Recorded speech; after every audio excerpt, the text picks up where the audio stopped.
will be called, okay? And then this here will say, give me the authentication cookie. I don't have it. Give me the header. I don't have it, okay? Okay, just give me the secret key anyways, and then it will come down here and it will try to untokenize your cookie and try to untokenize your header, but you don't have it. So you will get nothing, and if you don't have anything, it will tell you, go away. You're unauthorized. Go away. Go from here. Like, who are you? Get out, okay? And you can't tell it, I am a chosen. There's nothing for you to, you can't tell it, I am a chosen for it to respect you, okay? It will tell you, go away, okay? Jokes aside, it's just, that's just like light jokes. So, it's gonna tell you, go away, okay?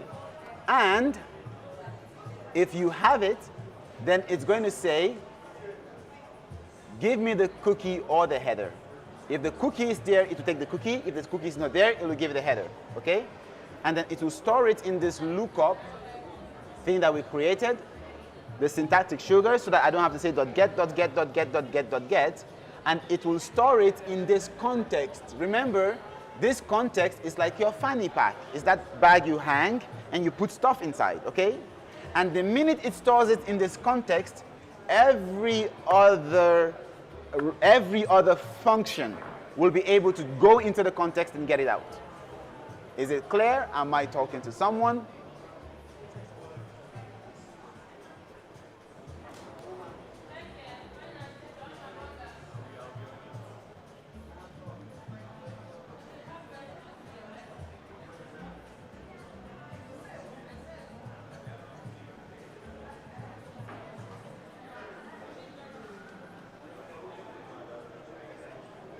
Do we have a link to the individual who made the offering? What offering is that?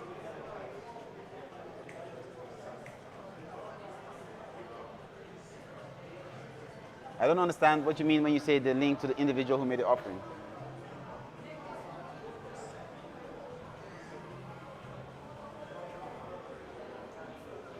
If you mean the person who created the heaven framework, is that what you're saying?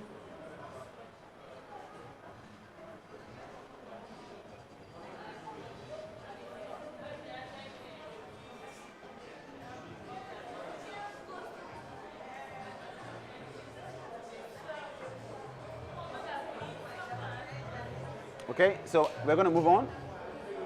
If you write it in the chat, I may be able to understand. Okay, so, but if you're talking about heaven, I can send you the link of the person that made it.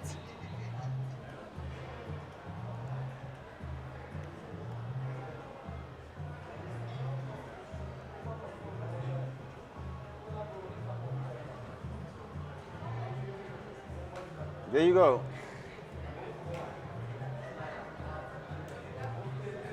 That's my GitHub, by the way. I made heaven, so if you're looking for who made it, that's me, okay?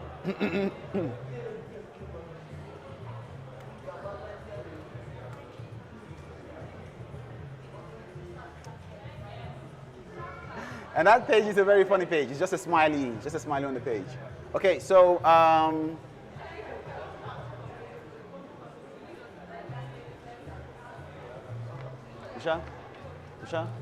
Usha, I have time now, Abi. So,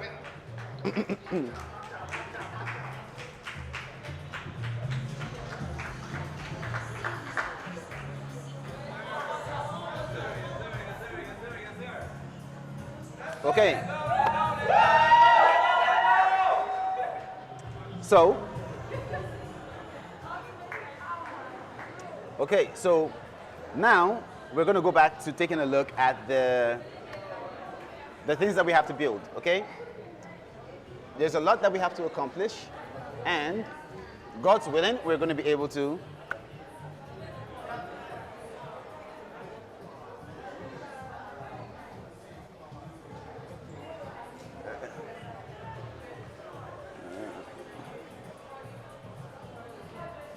I think I'm lost with the whole individual making an offering. Maybe my head is just too slow today.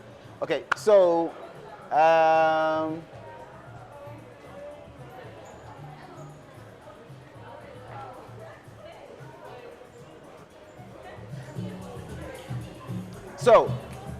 let's move, let's move, let's move, let's move, let's move, let's move, let's move. Now, what is 46 hours? That's what's up. So, when we take a look here, okay, we say, at the end of the day, we keep it in the context, and then this is the money part, okay? Now, if at any point here, we were not satisfied, we say, go back out. Like unauthorized, go away. We will never call the next function, okay?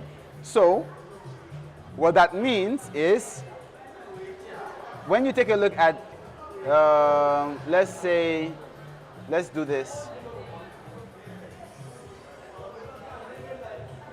Okay?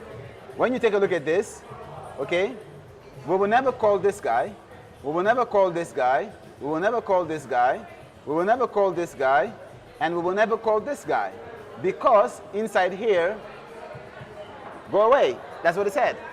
Okay?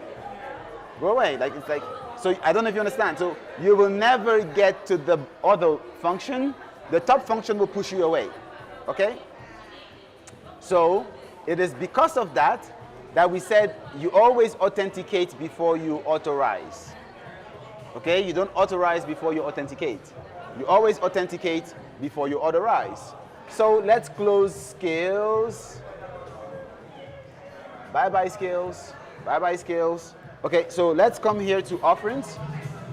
So we say we want this to be private, so we say private, okay? At the same time, because we're talking about offerings, we also want to protect it so that only people with the TBHS role can view it. So we're going to say at protected, and then it's going to be TBHS only. And we are going to get protected from the same place we got private, okay? From the same place we got private, okay? And I'm going to explain again the whole folder structure, okay?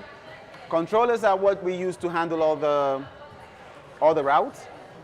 Middlewares are how we, like when your application starts, like it wants to connect to the database, it wants to do a couple of things before it starts handling requests. It uses middlewares, okay? It's going to use a middleware to connect to your database, connect to Redis, whatever it needs to do, it's going to do it with middlewares, okay? The minute it's done with middlewares, then it goes to your application.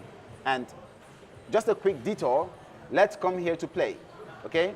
Let's delete this away. If I wanted to start a new application in Heaven, I would say from Heaven, import Heaven, and then I'm going to say app is equals to, no, sorry, okay? Router or app, okay? Not Heaven. I'll say app is equals to app, and then I'll say app.get pages.index, and that's all. That's all. Like it's that simple. If I have a file called pages and index, I can even say something like controllers.megas.use.me.them.pages. As long as this exists, Heaven is going to call it. You don't have to think about it. You don't have to import anything. Just forget about it, okay? If you have your HTML files in a folder called templates, you just come here and you say app.templates. You give it the name of the folder, and then Heaven is going to go and find all the templates inside. And whenever you say Heaven render and you give it the address, Heaven will render the templates, okay? If your assets and your CSS is in a folder called public, you say app.assets, and then you say public. If it's in a folder called rice, you say rice, okay? And then Heaven is going to find it and then render your assets in CSS, okay? Okay. Now, if you want to connect to a database, you say app.on, and then you can say startup, or you can also say from Heaven.constant import startup shutdown, and then down here you can say app.on startup, and then you can give it the same thing, like a route to an asynchronous or asynchronous function, and then Heaven is going to call it connect, and then you can do what you need to do, okay?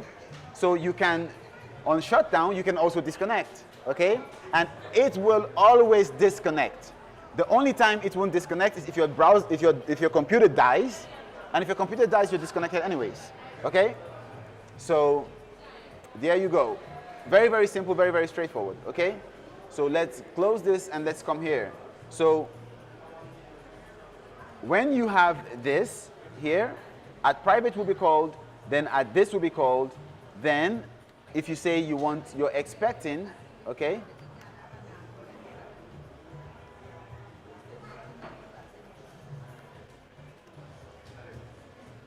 Then for that, you're going to come to your interceptors dot formatters, and then you're going to import expect, and then you're going to import JSON 8 because you need those two. Now, your interceptors hold all the functions that you want to intercept your handler. Think about it. Interceptors hold all the functions you want to intercept your handler, your function handler, okay? That's why they're interceptors. There's security interceptors, there are formatters that will format the data, like your JSON schema, format the data that you send back, like the JSON 8, okay? And then there are formatters that will, interceptors that will intercept and give you connections to the database, okay? For that we say from interceptors.connections import operations, okay? So you can, like anything that you want to intercept, any of these things, just go into your interceptors package, okay?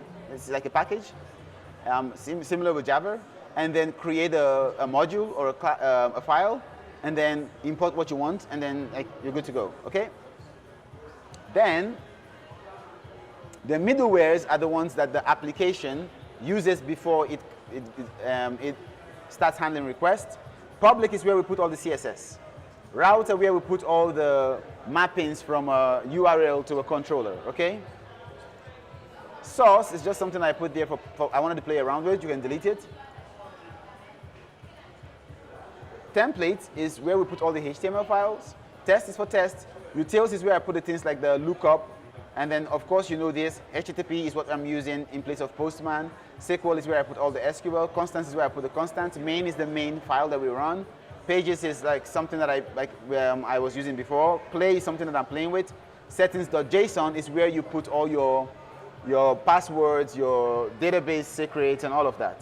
So there are two configs in Heaven, okay?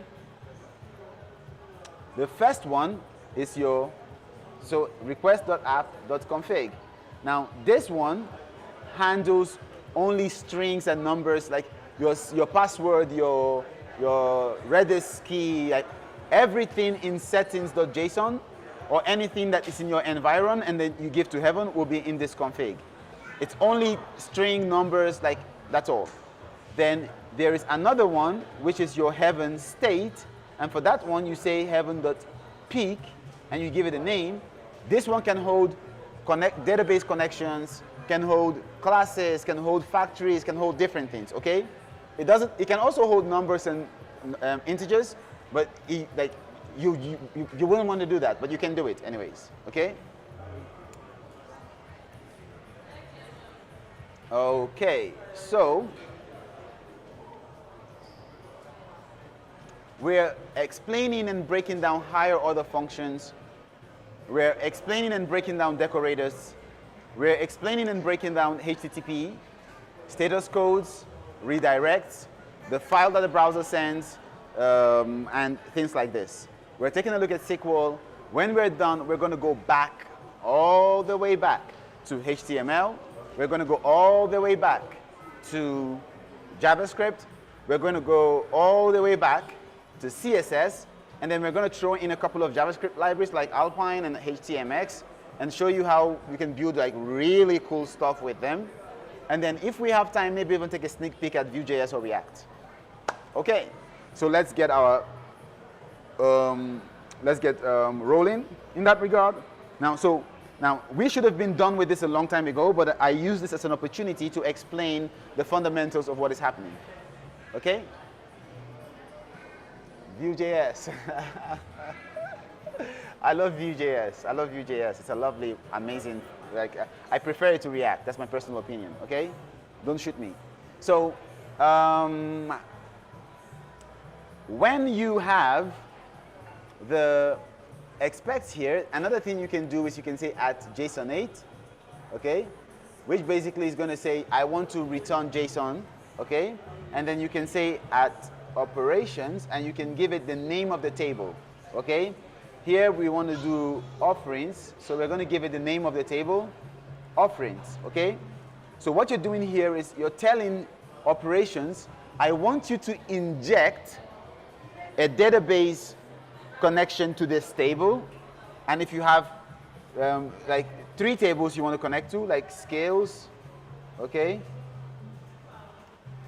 and companies, you're going to pass all of them, you just keep passing them as strings, and then inside here you can just say context dot offerings up, and it will give you the connection to the offerings table, context dot skills up, and context dot companies up. It will give you connections to the companies table, okay. So that's what the operations here is doing, okay. Now let's go ahead and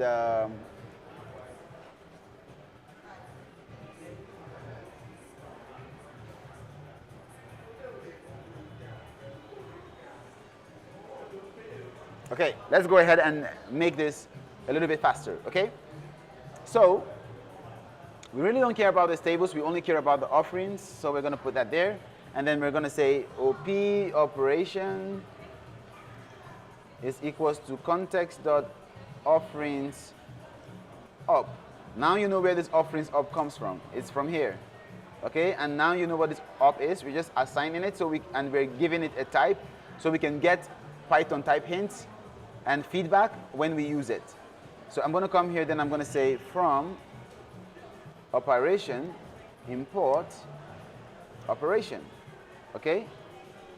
Then here I can go ahead and say op.insert, and then because I'm not going to use request.body, stupid AI. What I'm going to do then, I'm going to say properties. I'm going to use JSON schema. Now it's not anything fancy. JSON schema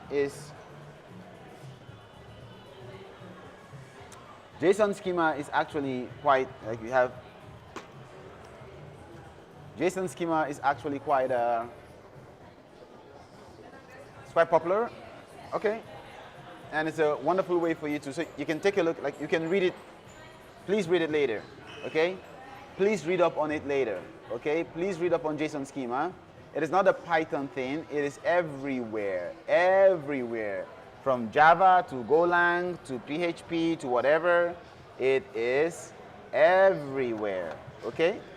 So I'm going to paste the link here. Read up on JSON schema. It's going to help you a lot. You'll understand how to do validations on data, in JavaScript, in Python, in PHP, like, irrespective. Okay, so let's move on.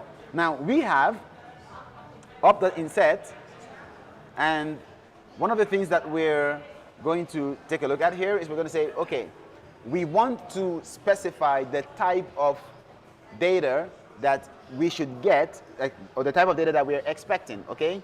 And if the browser or the user or the JavaScript file doesn't send me this data, then I'm going to reject it. Like, I'm not interested in it, okay? So let's go ahead and let's do this. Name, okay, is going to be type string, okay? And then that's the first thing we want, because why are we saying this? Let's close this, let's minimize this, let's close security, leave that open, close here, take a look at the SQL file, and then we should be able to see what gives in offerings. So let's copy this and bring it back into this file and put it right here as a comment, so we can be looking at it and eyeballing it as we go ahead and type in our JSON schema. So the first thing we say is ID int primary key generated always as identity. Like, it's always generated. We don't have anything to do with it. The minute we inserted a record, this is going to be generated by the database. So let's delete it and throw it away. Name text unique, not null. That means this name is required. So we're going to come down here and we're going to say required, and then we're going to put inside an array, because we can have more than one thing that is required. We're going to say name, okay? And then name text unique, not null. Then we're going to come here and say that we want the mean length of this. We can say 1, okay? But to be honest, is there an offering that will be shorter than 1? I don't think so. So let's go ahead and do this, okay? Then this way we are guaranteed that it's always going to have a value, okay? Then the next thing is we have a description, which is a text, but the description is not required, so we can just say type string and move on. And then we have a cost that is also not required, so we can say type integer and move on, okay? And that is all to it. Then we can come here and say, do we want the user to send us additional fields? No, we don't. So we say additional properties false. So in other words, if the user decides that they want to send us, in addition to these 3 things, something like rice, we will reject what they're sending because we don't want any additional properties. Okay? Is it clear? Do we understand?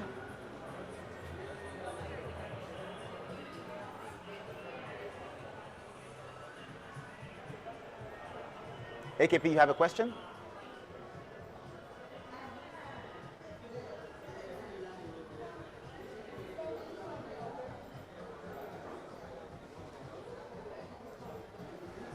Okay, let's go for it. So now let's continue here, and then let's say we want to, remember we say that when we do this, okay, expect is going to take the data, and if the data is valid, if it's a valid data, it's going to give it to us in something called form. So if we say context.form and we say .name, it will give us this, okay? If we say .description, it will give us this. If it's not valid, we won't even get here. It will tell the browser to go away, okay? So what we're going to do then is we're going to have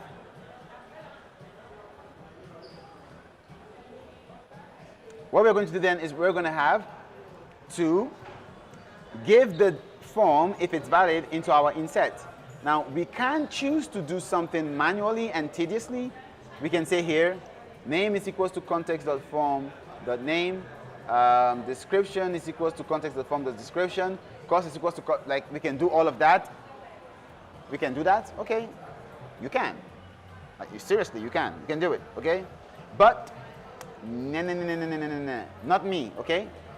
Instead, I am interested in getting the data, and I want to make it such that Python does it automatically for me, okay? Why is that possible? Because in Python, if you have a function, okay, and then your function accepts values, okay, and then you have a dictionary, and the dictionary has the same values. Instead of you coming and saying up, okay, age is equals to ad.get age, instead of doing all that, like, can you imagine how terrible that would be? You can just do up, give it your dictionary, and then put ***, and Python will take this and put it inside age, take this and put it inside var, take this and put it inside name, okay? So because I know that, I am not going to spend 1 second of my life typing something that Python can do for me.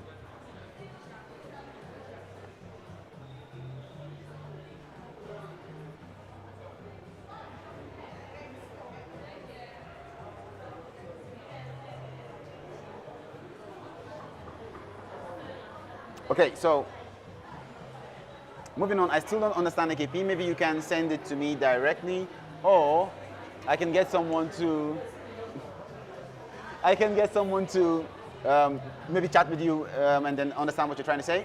So moving on. Okay, so what is going on? here. Please check it, AKP. So what is going on? What is going on here? We are trying to make sure that we can implement the offering, implement it very, very, very quick, but not just implement it quick. It is good that you understand what is happening behind the scenes. You understand the intricacies of Python. Now, some of you might have just joined. We covered a lot. We talked about list comprehensions, dictionary comprehensions. We talked about classes, about tokens. We talked about so many things, how Python goes in, interpreted versus compiled languages, Java versus Python, yabba, yabba, yabba. We insulted Java a lot. I'm just joking. But we covered a lot of things, okay? So I'm going to be recapping a little bit so that we can still get some context, and we're going to be writing a lot of code as we do that as well. Okay, so moving on.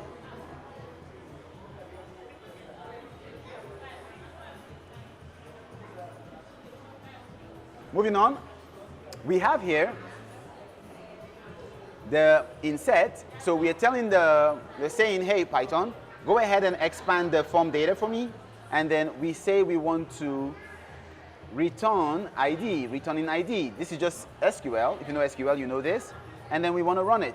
But this run here, you see, is a coroutine. Can you see it? It's a coroutine, which means it's an asynchronous function. I promised, a promise is a promise. So what is the difference between an asynchronous function and a synchronous function? Okay? What is the difference between an asynchronous function and a synchronous function? Well, I can tell you very, very easily. An asynchronous function has async in front of it. A synchronous function just has def. Case closed. Everyone go home. I'm just kidding, okay? Well, the difference is quite a lot, okay? To do this, we need to understand a little bit about how the computer works, but let's explain it and let's extrapolate and use simple layman terms that anyone can understand, okay? So imagine that you want to boil rice, clean your room, and maybe wash your clothes, okay? Now, there's just one of you, not two of you, just one of you. Now, to boil rice is 30 minutes, to clean your home is 30 minutes, to wash your clothes is 30 minutes, okay? Now, you take the rice and you put it on the cooker, and while the rice is boiling, you're free to go clean the home, but seeing that cleaning the home might take you more actively, you take your clothes, you put it in the washing machine. While the clothes are washing, you're cleaning your home.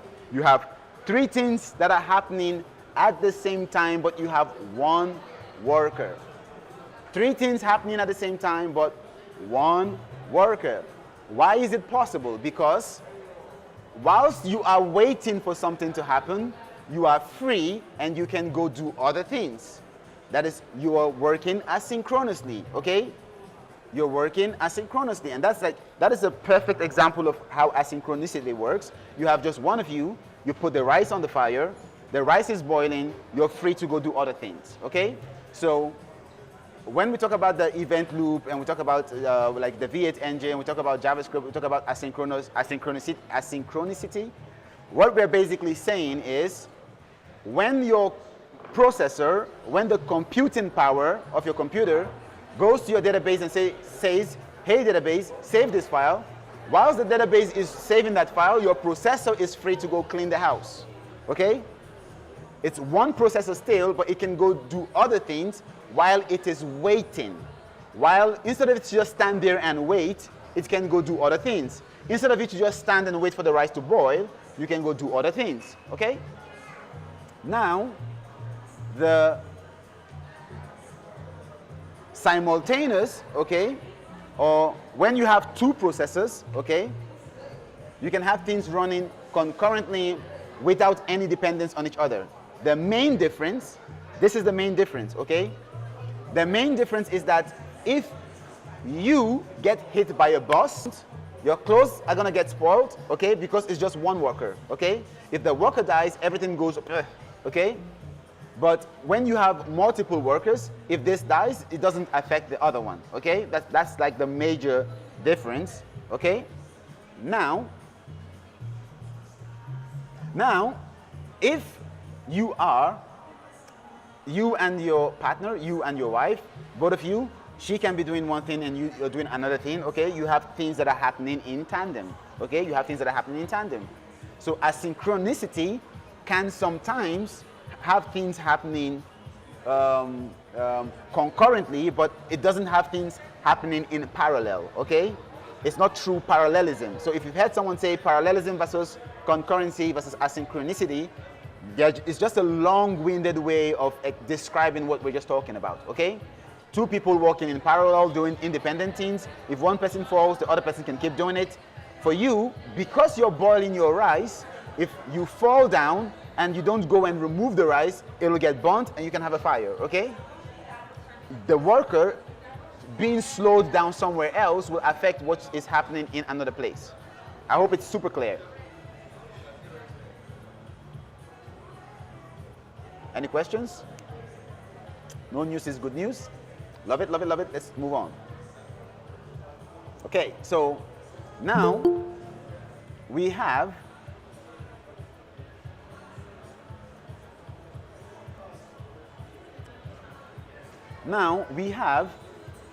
there are a couple of things that the asynchronous would have advantage over the synchronous. Imagine that you want to count beans, okay, and clean your home, okay, and fix your motor vehicle, and it's just you. You cannot be counting beans while you're cleaning the home and while you're fixing the vehicle. You'll have to sit, wait, count the beans, finish, stand up, go, work on the vehicle, finish, come back, hopefully shower, finish, or clean your house, finish, and then shower, okay? Now, that is something happens synchronously. It is happening in sync, okay? It is happening in sync, okay? So when you have something that is called async, basically what you're saying is, whenever this function here is doing something else, I can free my processor to go do stuff, okay? And then when he comes back, if I'm done, I'm done. By the time you come back, if the rice is boiled, great, you take it off. If it's not, you go and you do some things and you come back and you check again. So the processor will come back and be checking, and when it's done, it's going to pick that task and then do it, okay? So what then we have here is whenever you say, wait, whenever you say, wait, the minute your computer, like this is an oversimplification, the minute it sees wait, it says like, okay, see ya later, okay? It's saying asynchronously wait. It's saying go and wait for the rice to cook and be cleaning your house while you do it. Go do something else, okay? So the minute you see wait, it's like, bye-bye, see you later. Your processor leaves the chat. It goes away, okay? So at this point, the processor comes in, it sees this, it does this, it sees this, and then it goes away. However long it takes for the operation to go to the database, save the data, get data, and come back, the processor might have done like 5 million different things, okay? Because like it's super fast, or 100,000 different things, I don't know. But by the time it comes back, okay, it has done a lot of stuff, and then it can take yours and do it also very, very fast. Okay. I hope that was clear, because that was a mouthful.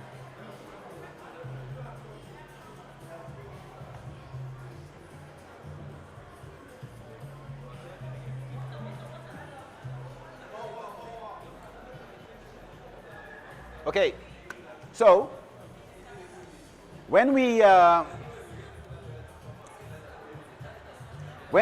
an await, we're basically waiting for something to happen, okay?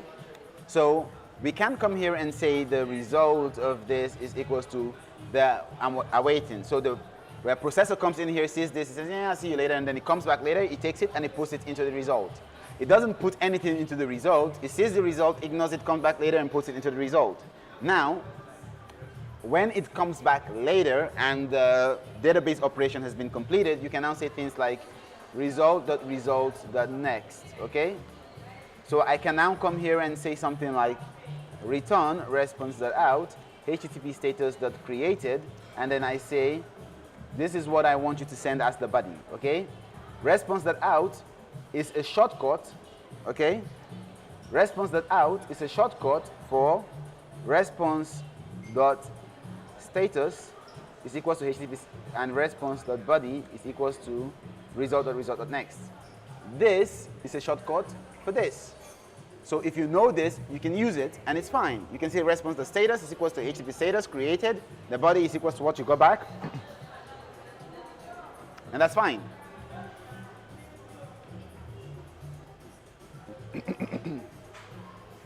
However,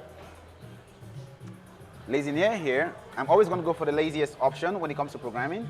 So I'm going to take this out, and then I'm just going to go ahead and do this, okay?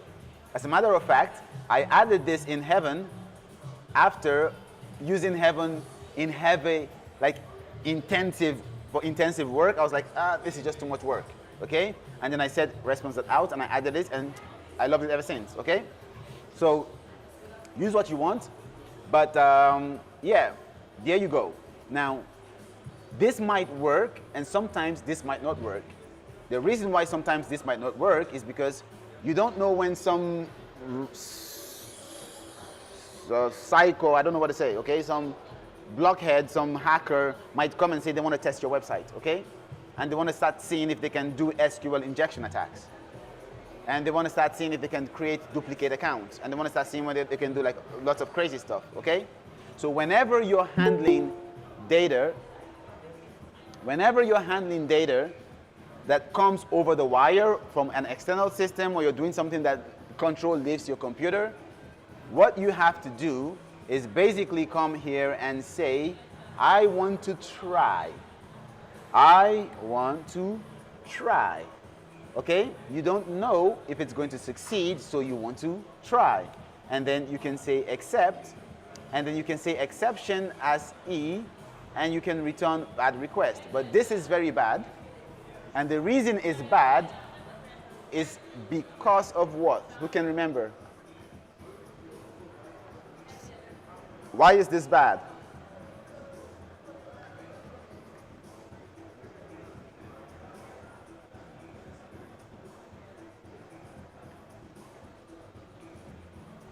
Why is this bad?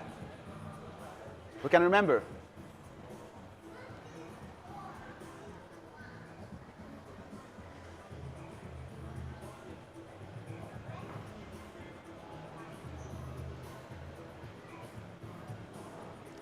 Well, true, but this is the catch in JavaScript. Except is catch, okay? The reason it's bad is because you're using the biggest catch possible. It's like you brought the biggest bucket, so something might be going wrong and you won't know what it is, okay? So what you want to do instead is you want to say except unique violation error, okay? And then I want to return conflict. So when I see conflict, I know that they try to save something duplicate, okay? So I can come from here and I can say from async pg import unique violation error and then import data error, okay? Then I can come here and I can say except data error, okay? Return bad request, and then I can say except the exception that we talked about earlier, okay? And then here I can say return internal server error, for instance, or I can say expectation failed, okay? All this.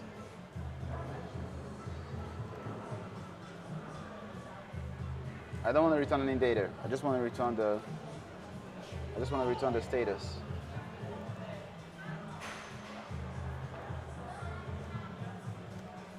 Okay, so we have all of this, and now we're good to go. So let's come here and let's do this. It will fail because we have rise, and we said here that we don't want additional properties. So let's go ahead and send it. Unprocessable entity, and then if we check in it says data must not contain rice. Okay, you can see it here.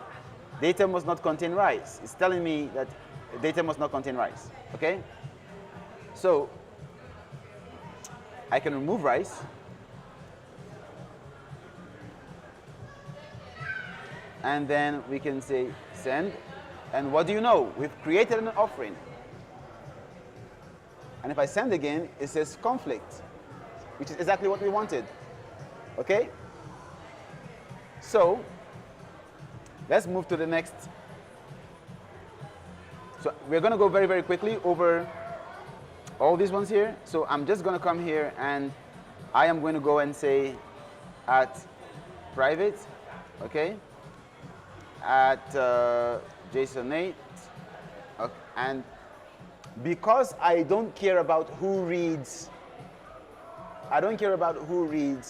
the offerings, okay, I don't mind coming here and saying like everyone can see it. I'm not going to put the at protected, okay. Now you see that we have offerings twice, and then if we come down here, we're going to have it 3 times. So I'll take this out. I'll make offerings as a constant, and then I'll come down here and I'll say, and then I'll do the same thing for here.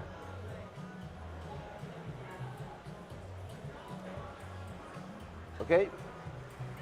Thank you very much.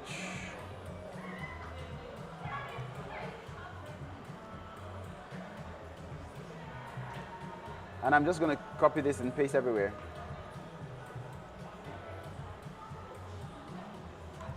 Okay? So here we're going to say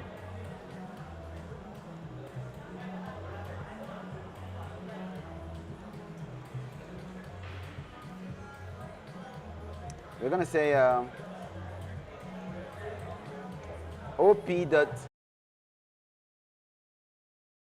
want just the items without the cost. Okay, I can select all and then remove the cost, but I don't want to do that.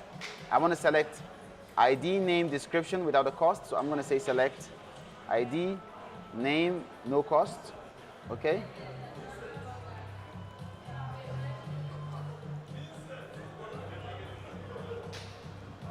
Dot limit, because I want to limit, like I don't want to select too many. Let's say 50.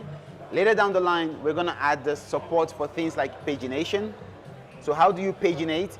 Okay, like so that you can get the limit from the user and you can specify what you want the max limit to be. So if the user tells you, give me 1,000, you'll use your max of 100, for instance.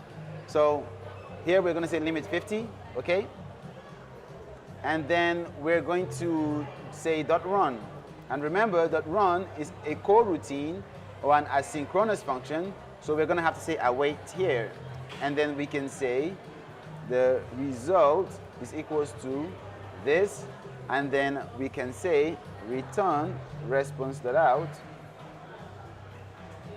Now we can also say if not result.result return no content or return no content. And then here we want to try, because the database could be unavailable, and we can say okay, but we can also say service unavailable, because that is on us. It's our database that's not available. And then here we can say something like response.out, result.all. Okay? No.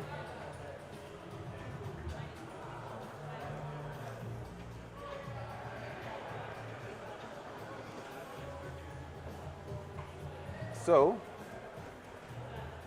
let's go ahead and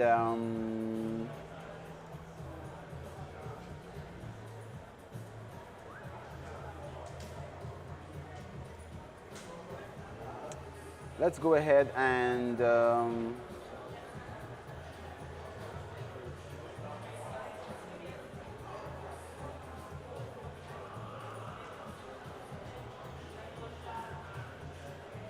so you see here we got exactly what we wanted, okay? And then if we add something else and we say like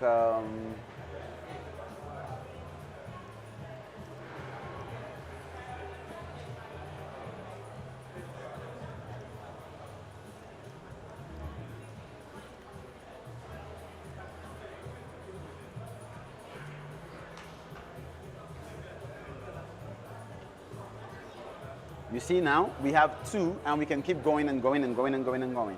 Okay? And then if we come here, we can go ahead and let's say offerings, we want to delete 1, so we're going to do the same thing. We're going to get this guy from here.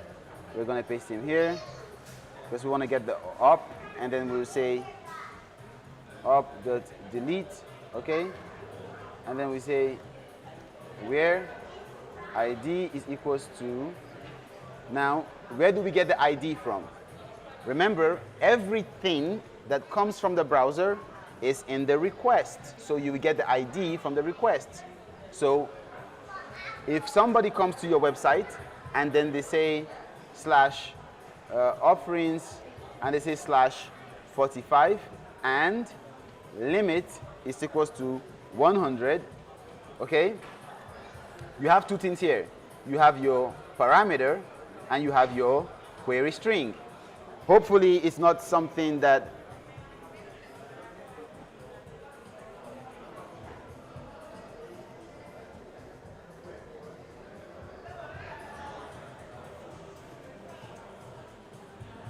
I don't understand the question. Can you type it? AKP?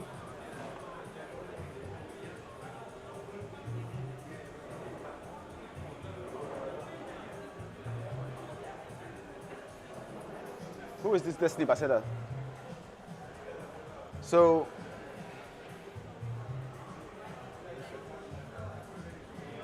okay, so basically, if you have offerings slash 45, 45 here is your parameter, okay? And then limit equals to 100 is your query string, okay? That is a query string. The parameter is 45, limit equals to 100 is a query string. I hope that makes sense, okay? A query string is like the queries that come after your address, okay?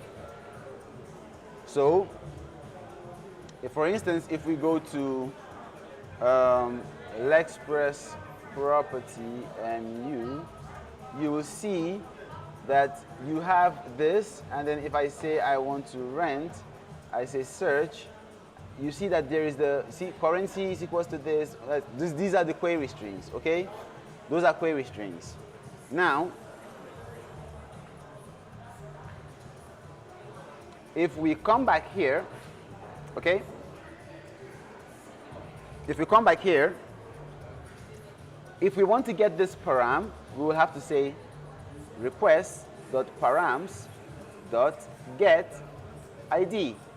If we want to get this query string, we will say request.queries.get limit. Does it make sense?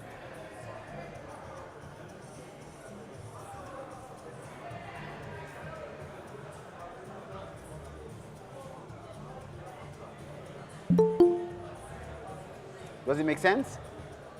Are we following? Okay, so now if I do this, you will see that we're going to get an error, and you see, I'll tell you why the error is, and you will see the error in the terminal. Okay, we got run, and we say await, and we say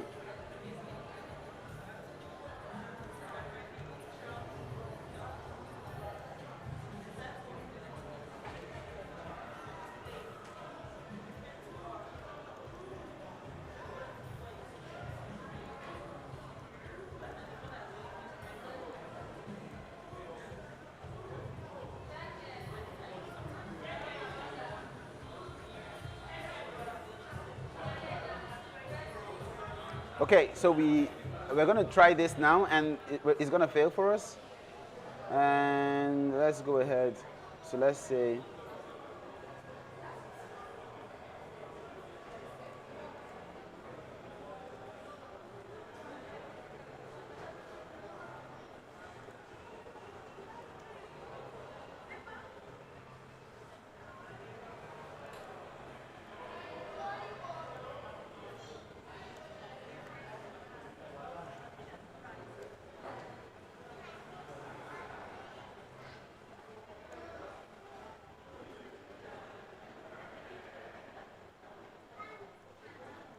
Now, if we send this, you see internet server error, and I can show you why. You see here, data error, and I knew it was going to be a data error. Like, I knew it was going to be a data error, but I sent it anyways, so we could prove a point. So now, we are going to fix the data error by saying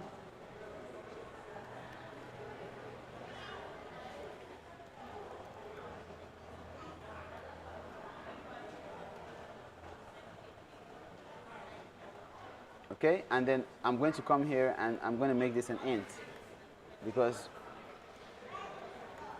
okay, I'm going to make this an int.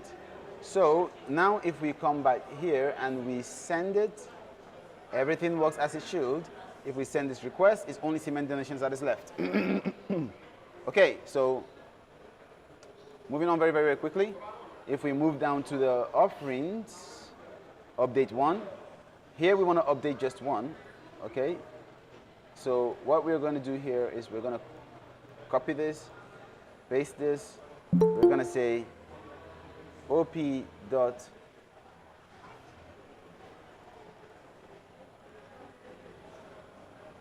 we're going to say op dot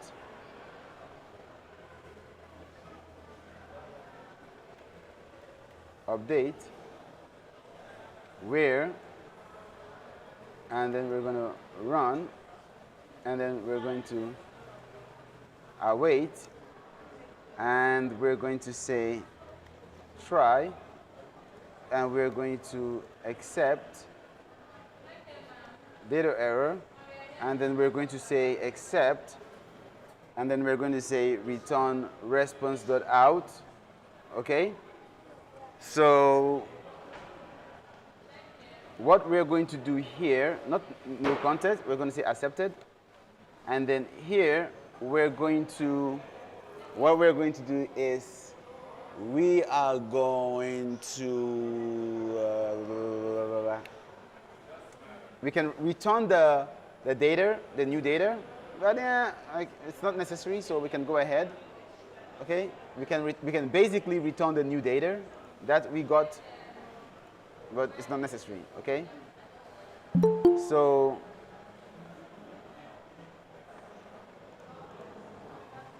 let's go here and then let's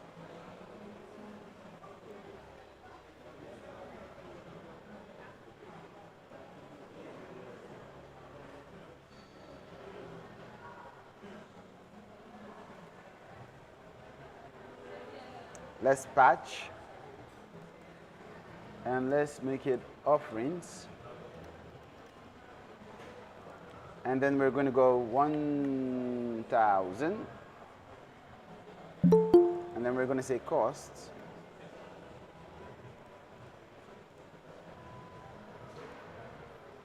and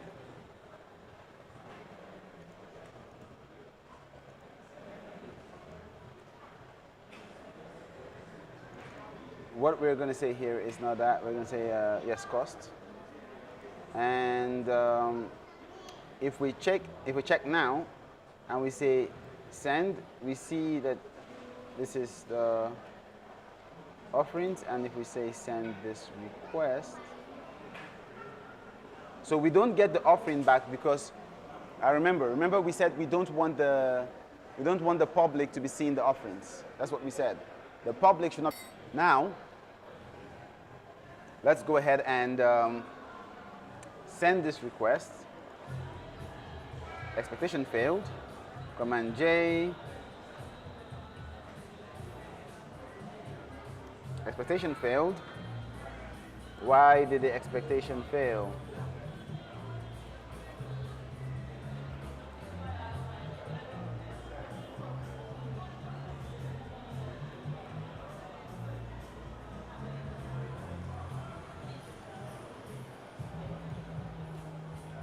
Let's go ahead and say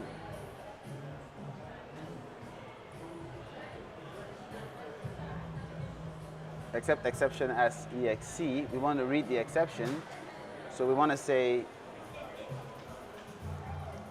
print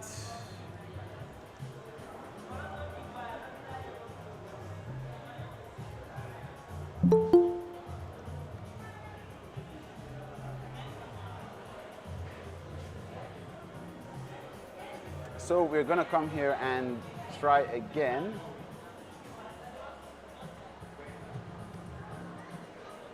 Object has no attribute data. I see.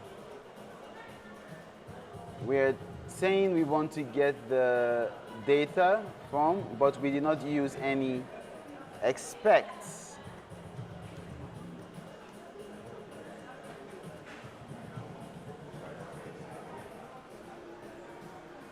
And for this, we want to make it such that only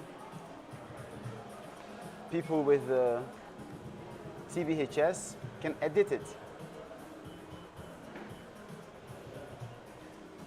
So let's go ahead and send again.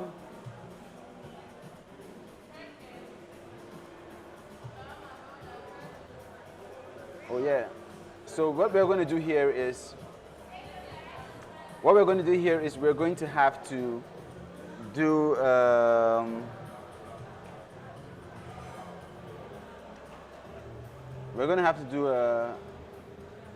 remove the required, and then when we remove the required,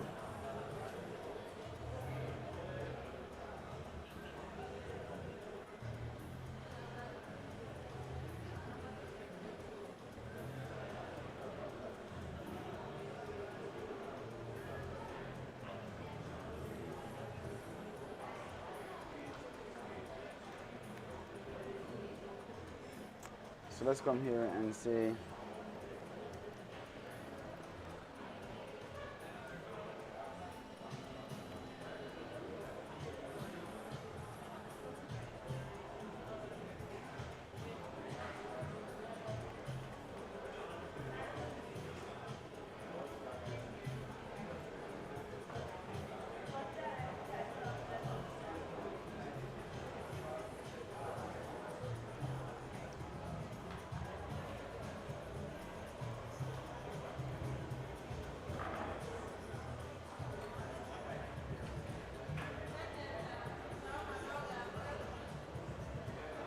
okay, so what I did was I went to the table and I went and I altered the type of the,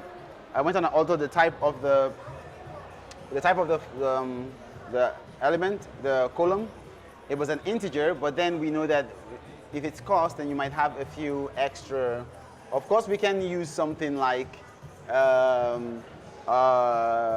full number and divided by 100, but yeah, like kobo or cents, a cents arrangement. But it is what it is, so let's go ahead and let's change this here from integer to number, and we should be good, I think. Yeah, we're good. So we have the offerings completed, and what is left? We have offerings.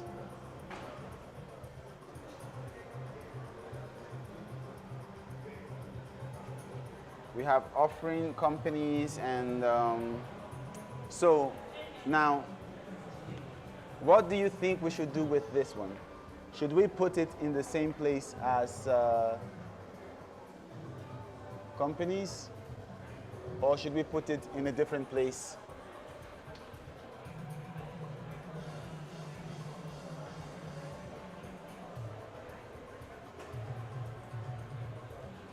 Should we put it in the same place, or should we put it in a different place?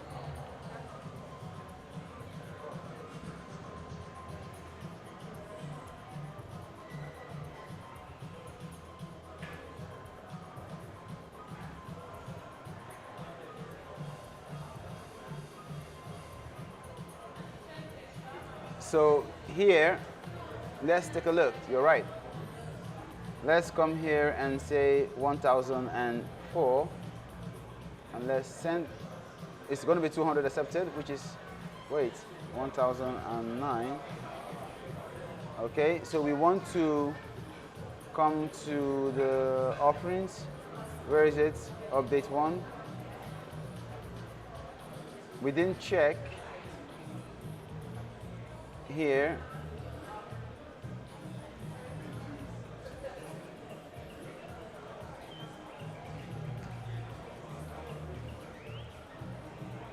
So what we can do here is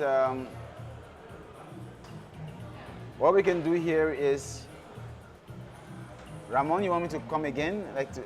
I'm saying, what I was saying is when we are done with the offerings, okay? Right now, if you send an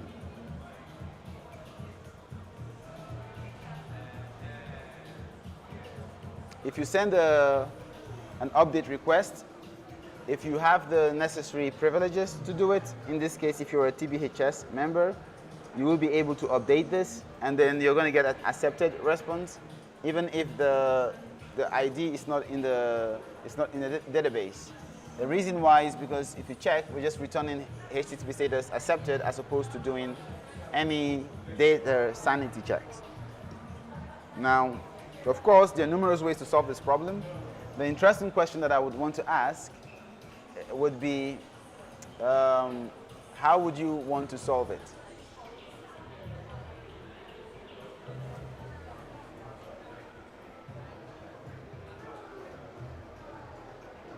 There's one way that comes to mind, but how would you recommend to solve that problem?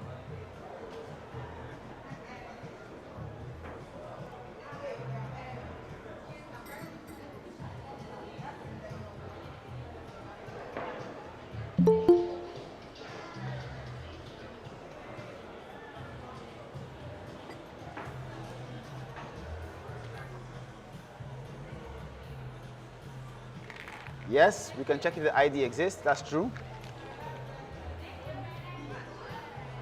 We can check if the ID exists. Any other ideas?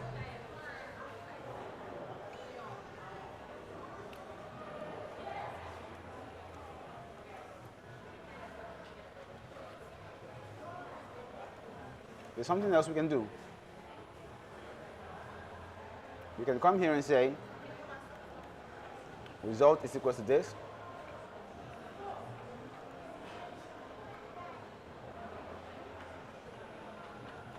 And then, let's see something together. Let's check together, okay? Let's come here and let's check together. Let's check together. Let's check together, okay?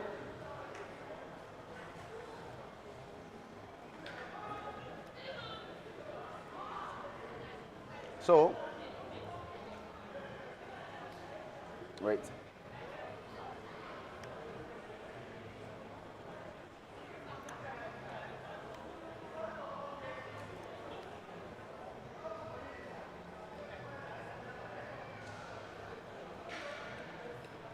Okay, let's do this.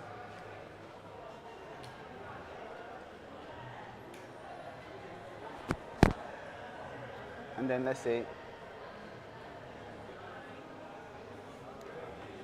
okay, now let's go ahead and send this, and we get PDB. It's very, very clear. Everyone can see it. Now, when I do this, okay,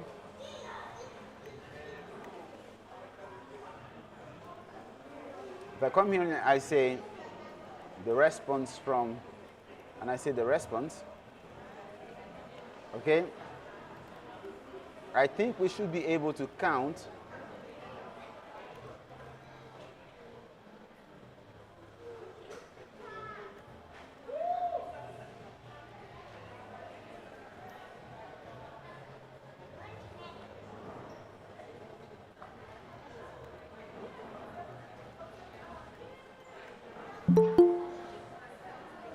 okay, so if we say here result.raw, there should be a way for us to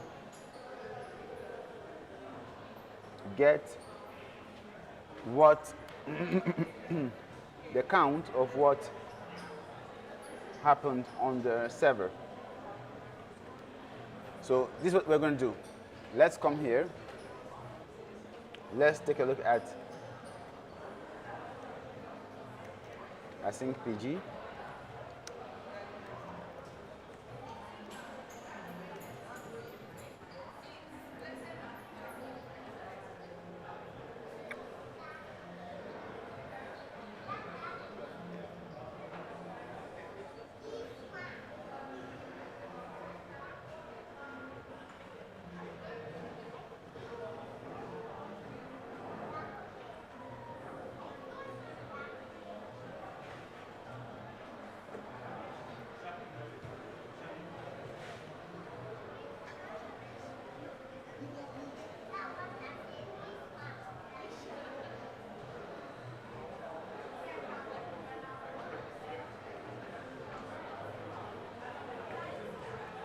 So let's take a look at async PG in detail.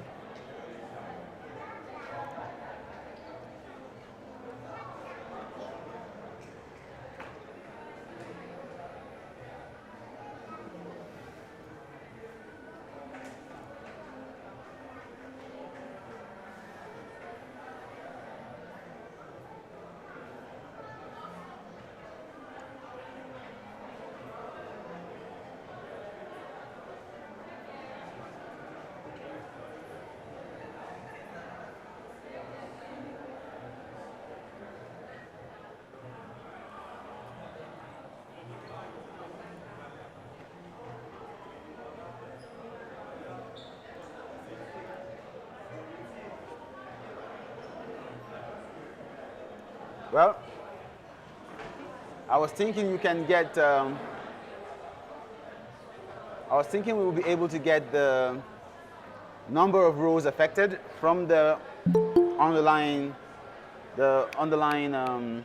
library. So I wanted to take a look and see if async PG actually supports it. But apparently you need to use execute for you to get the number of rows affected. Because if we issue an update and then no rows are affected, then we should be able to tell that the data doesn't exist or something went wrong, like your selection criteria is off.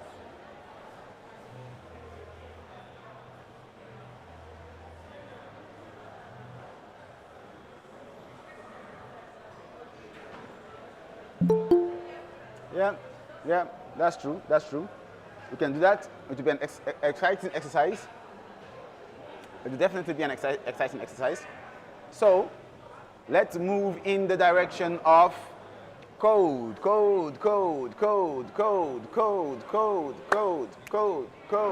Okay, so let's do something with the time that we have. So we have, for the time that we have a couple of things we are talking about. We have individual skills, okay? And again, let me explain how the big hands work, okay? So, as part of the learning exercise, we want to build something that mimics a real life, it's a real life organization, okay? And I think that's the best learning platform or the learning situation that anyone can have.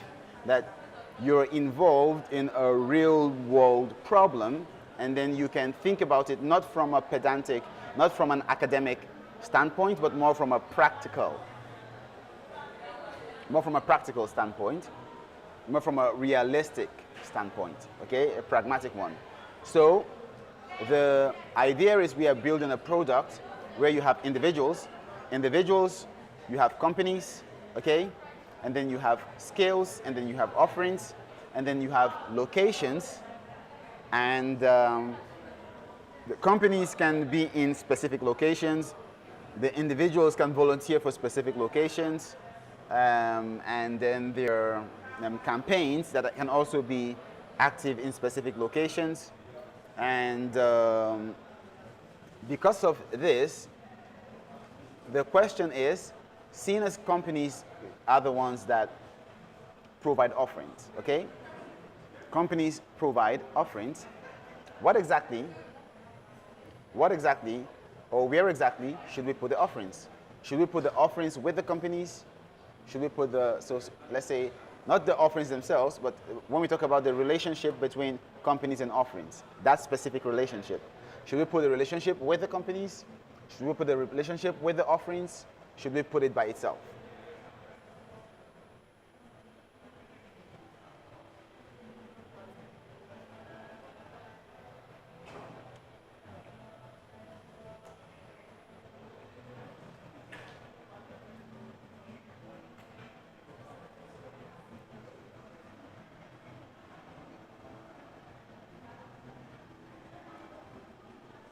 Apparently, the insect love my coffee more than I do. Okay, so no news is good news. Well, let's take a look at the data, shall we? Okay. When we ask, what is the primary, or who is the primary owner of the offerings, and what is the primary relationship between the offerings and the companies.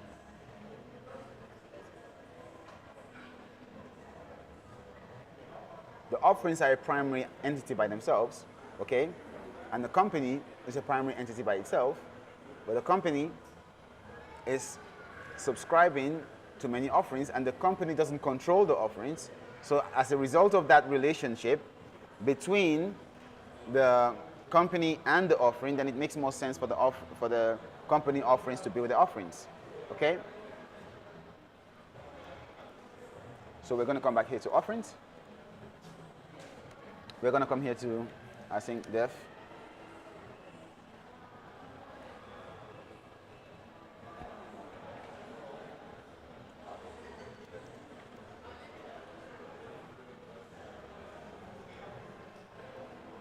Let's call it attach company, okay? Anyone has a better name that they want to use? Naming stuff is like one of the hardest things in software engineering. Beautiful, beautiful, beautiful, beautiful, beautiful. So we have at private, we have at protected, at dissonate, at operations, okay? And then at the same time, we have companies, okay? So then we have here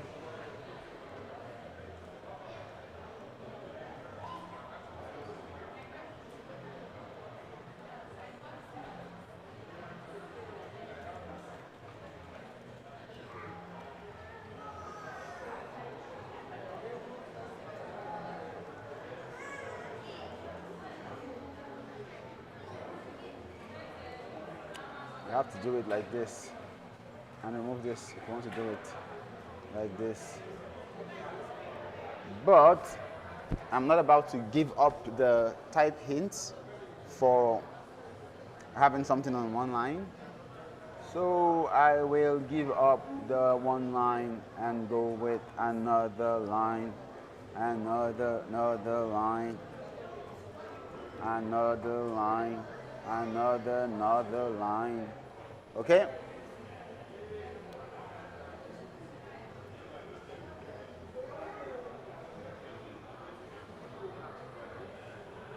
Okay, so here we have the operation, okay? And we have the operation and we have the company operation, okay? Actually, what are we doing? This is wrong. This is wrong. This is very wrong. It is offering companies.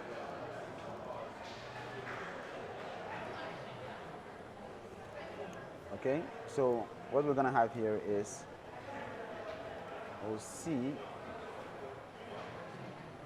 okay, and then here we say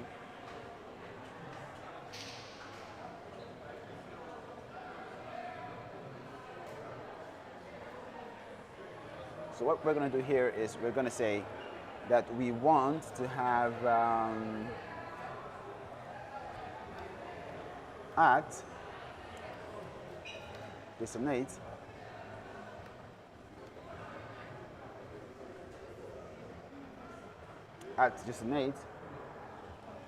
type object, and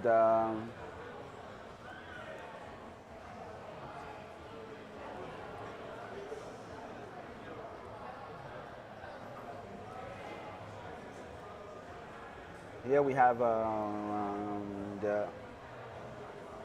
let's take a look at the form that we want to use. So let's come down here. Let's talk about post, okay? And let's say we want to post to offerings /1000 / companies. So we're trying to post to a specific offering, a company, okay? So then what is going to happen here is that we're going to have the content type, and then we're going to have the company as a, and is it understood? Does anyone understand why and what the benefit of having offerings / ID / companies mean?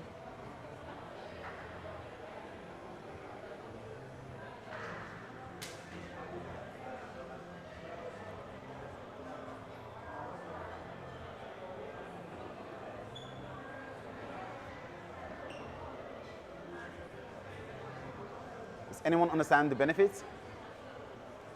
Anyone?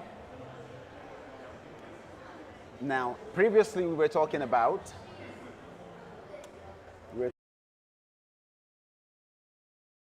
as the meaning of application state. Has any one of us had this before? If you have, that would be awesome. That will be awesome. If you've had this before, that will be to map it with a company, kinda, because the whole idea behind representational state transfer is that you should be able, and particularly when you start taking a look at things like 45HOURS, okay, or hypermedia as the engine of application state, and we can click on it. I love it. Since 2016, I think, or 17, I had been pushing this narrative. Okay? Now, what you see here is that it says hypermedia as the engine of application state is a constraint of the REST software architectural style that distinguishes from the other network, blah, blah, blah, blah, blah. Okay? Now,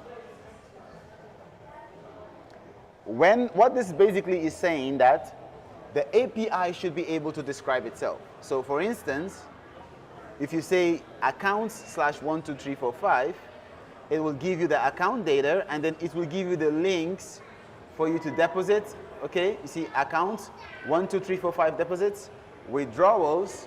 Okay, you have accounts 12345 withdrawals. For transfer, you have account 12345 transfer, and for close request, you have account 12345 close request.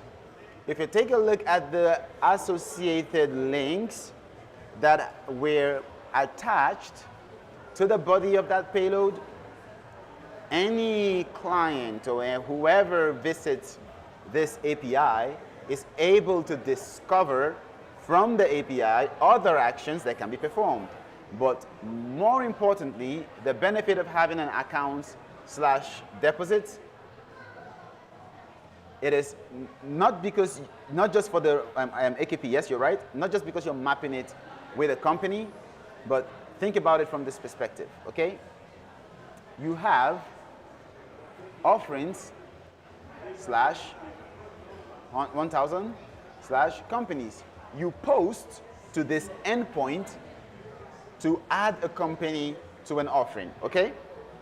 Then, if you want to take a look at all the companies under an offering, you issue a GET request to this same endpoint.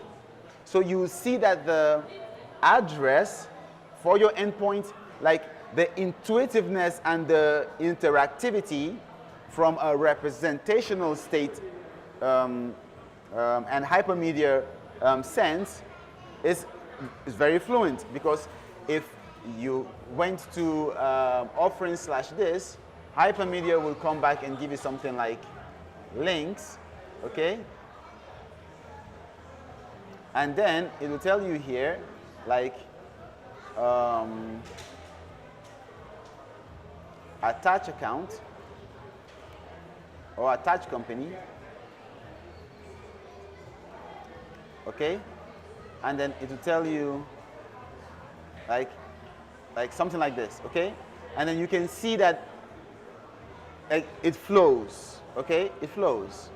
So it's a very nice, intuitive way for clients to discover the capabilities of your API. They're like, I don't have to ask you, so what if I want to do this? Or I want to, like, it just flows, Okay? I hope what I said makes sense. I see a couple of thumbs up. That is beautiful. That is wonderful. That is lovely. Now, when we take a look at how the current this API is, okay? The only thing that we need then is the company. The only thing that we need is the company, okay? We just need the company ID. So, given that this is the only thing we need, we copy this, we come here, and then in the attached companies, we come here and we put a company. And we say it is a type, it is an integer, because it is the ID for companies. And additional properties will be false, and the company is definitely required. I hope it makes sense what is going on. Like, you can see how JSON schema, like the intuitiveness behind it, okay? Like, it's easy to grok, easy to read, easy to share, yabba, yabba, yabba.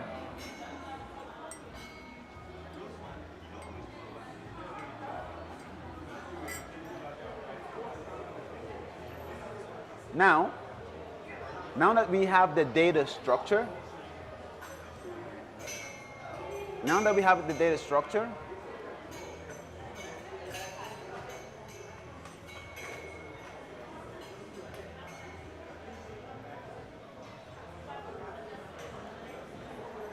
how are we going to persist this to the DB? How are we going to persist this to the DB?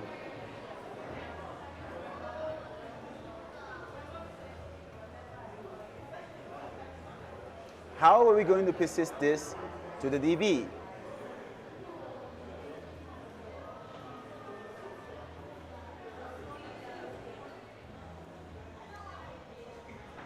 What goes on, what goes on, what gives, what gives, what gives, what gives, what gives. Okay, okay, okay, okay, okay. Basically, when we take a look at the offerings company many-to-many table, because that is what it is, it's a many-to-many table, okay? And I think I don't think I described many-to-many. Maybe I did. Does anyone want me to go over it?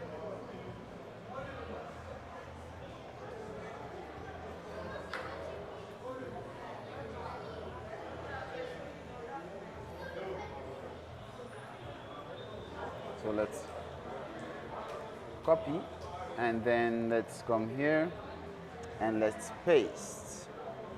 Okay, no takers. I'll give you just a brief overview. So basically, there are times when the relationship that exists between data is it's deeper and more nested, okay? So let's imagine you have a table about sports, okay? A table about sports. Football, lawn tennis, basketball, badminton, like a table about sports. And then you have a table about athletes, okay? You cannot tie an athlete to one sport. For instance, Michael Jordan played baseball, played basketball, played a couple of, like, it is possible that one athlete can play more than one sport, okay? And because of the relational nature of SQL databases, what then you need to do is you need to say, okay, I am going to create a separate table because many artists can play many sports, okay? That is, you have two tables and many things here have relationship with many things here.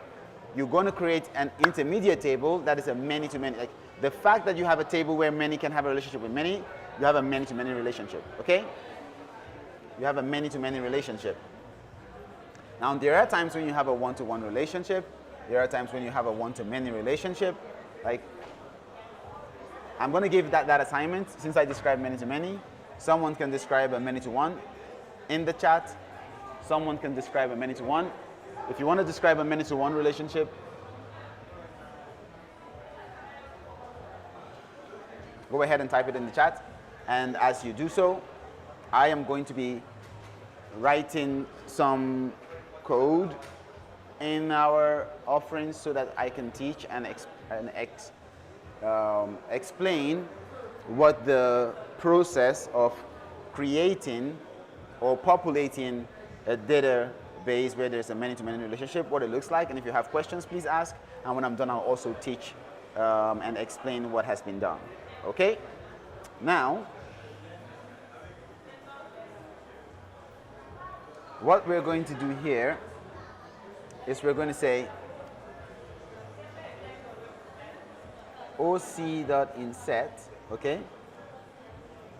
We're going to say that the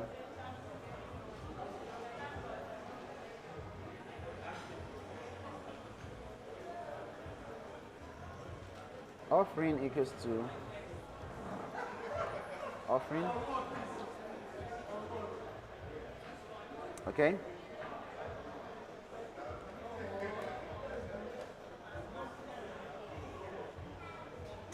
And I think, did I make it a primary key? I don't think I did. I don't think I did, and that is not good. That is not good, that is not good, that is not good. I just created the table and I did not make it, ew, that is not good, that is not good, that is not good. That is not good at all, okay? So let's come here. Thank God we haven't done much with it. Let's create, let's drop table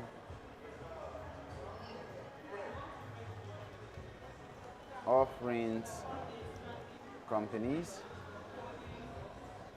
offering company. Okay? Now we're going to create the table. And when we create the table, we're going to create this table with the two of them being the primary key, okay? Primary key is going to be offering company, okay? And that way,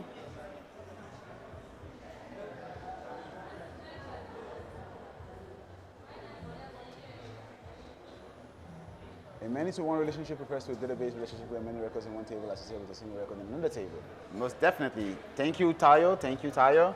Can you give me an example in real life of when that happens? You're spot on, you're correct. So what we're doing here is we're making sure that one company and only and exactly one company can be associated with one offering and only one offering. If we didn't do this, then we'll just have the same thing that we are trying to avoid in a new table, okay?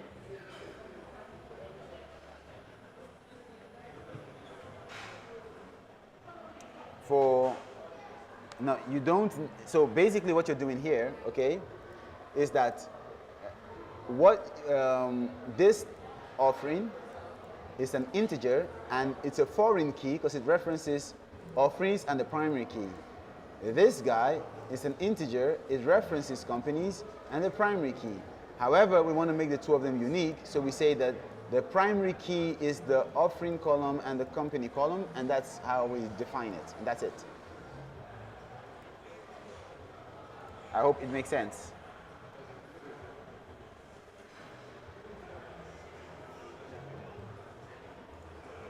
No, we don't need an ID. We don't need a separate ID. We don't, okay? These two of them together will be the compound ID, okay? The two of them together will be the compound ID. So everywhere you want to have a relationship to the offerings companies table, you need a compound ID. You can create a separate ID and then make it unique, and then you're going to come back here and then it depends on what you want to do, okay?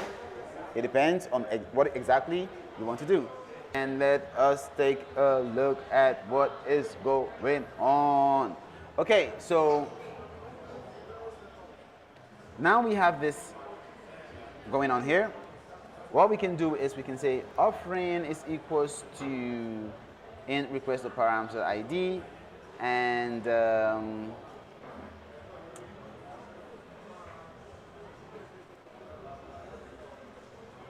company is equals to context.form.company. Okay?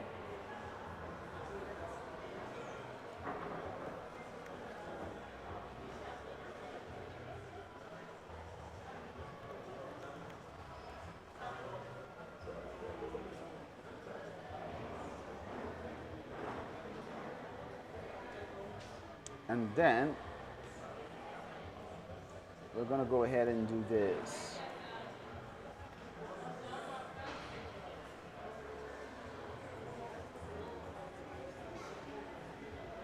So when we go here and we send, first let's come to operate, and then let's create the URL, and it's gonna be a wonderful one.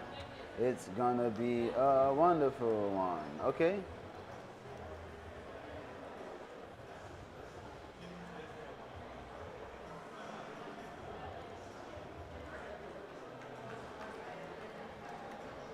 Okay, so we have this, and then this is what is going on here. We have created the URL. Okay, and then now when we call this, it's going to go to the right place.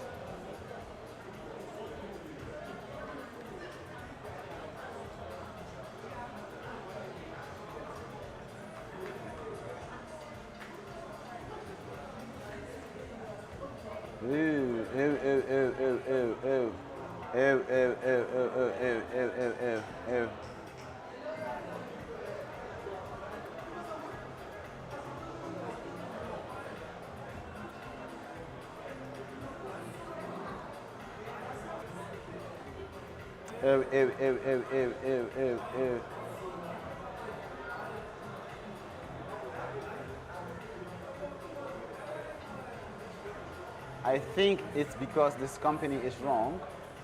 So we have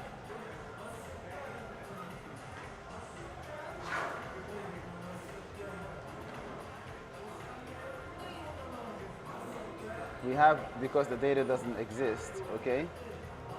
So yeah, that's good. So the company must exist for the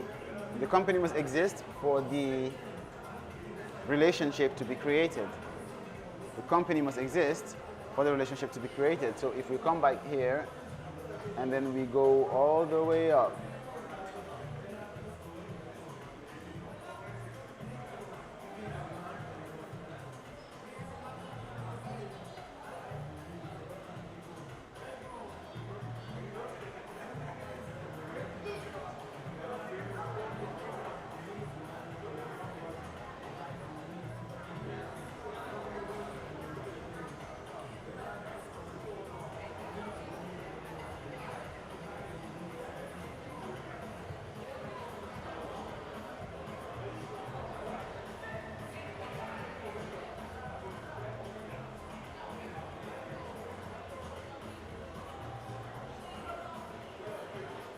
I can't believe we didn't do a get company's endpoint.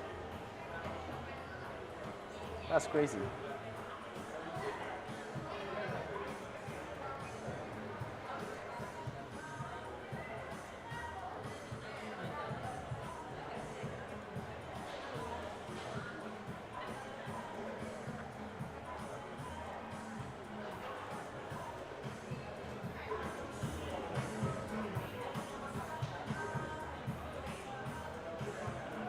Okay, so we did not do a get companies.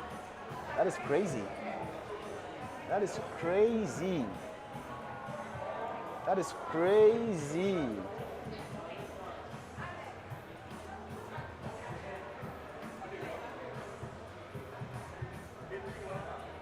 That is crazy.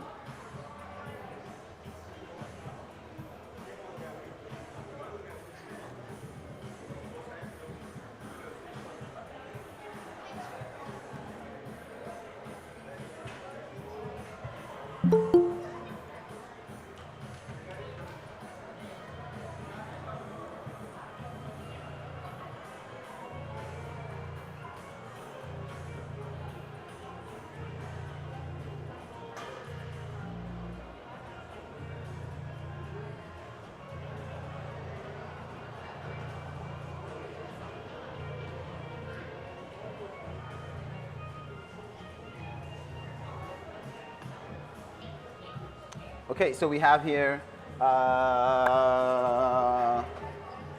we have to add actually the company so we can get the data, and then we'll go back to the hypermedia head OS, hypermedia's engine of application state. Okay, we'll get to that in a bit. There's quite a lot that we've covered today. There's quite a lot that we've discussed about today. There's lots of conversation around data, around databases, as we go on this crazy, beautiful, wonderful ride. Okay, so keeping in step, we have to import operations, and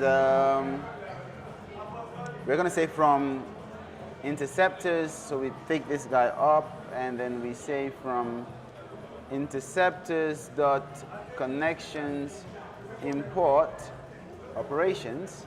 So we come all the way down here, and then we have operations companies, and then we come here, we say up operation is equals to context dot companies up. Okay.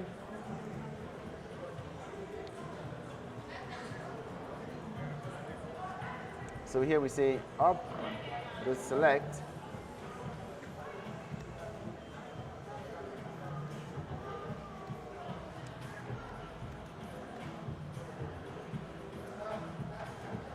So we say result is equals to await. And then here we're going to say the if not result, the results want to return none. And then we want to go ahead and return that as JSON. And we want to also go here and say try, because we don't know what would happen. The database might be bunkers. So we are going to say except exception as exe, because here we really don't care. We're selecting. Okay? We're going to say service unavailable. Okie dokie. So, having said that, let's go ahead and try again. Beautiful. And here we have all the companies. So we can get the company ID, which is 110. It's actually a valid company ID. It's actually a valid company ID. Ain't that something? Okay, so it's actually a valid company ID. So something is amiss. So let's take a look and see. Expectation failed. Expectation failed. Expectation failed. So let's close companies, close companies. Well, look on the bright side. It helped us to finish the company getting all companies. Please tell me when my break is, because I want to run your minutes. I want to run your minutes. No, I want to run your minutes.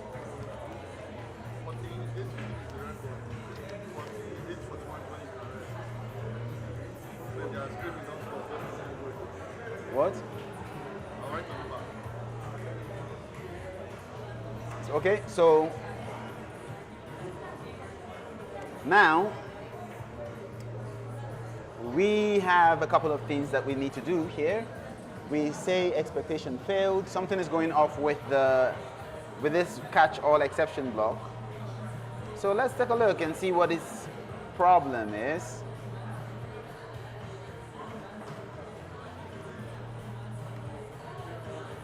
And we're going to just go ahead and print. So let's go ahead.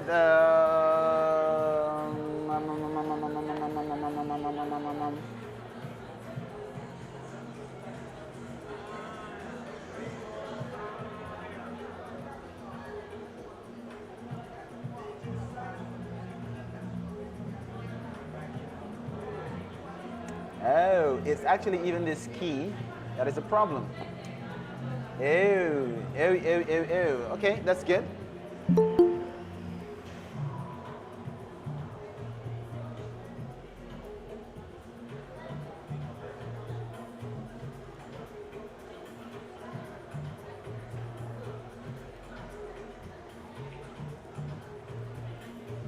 Okay.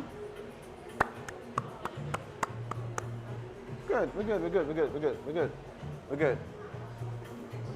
Okay, so now we have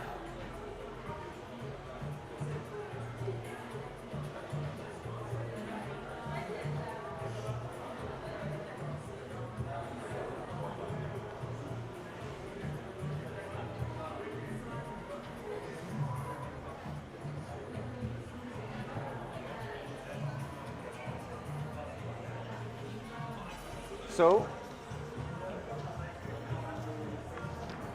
we have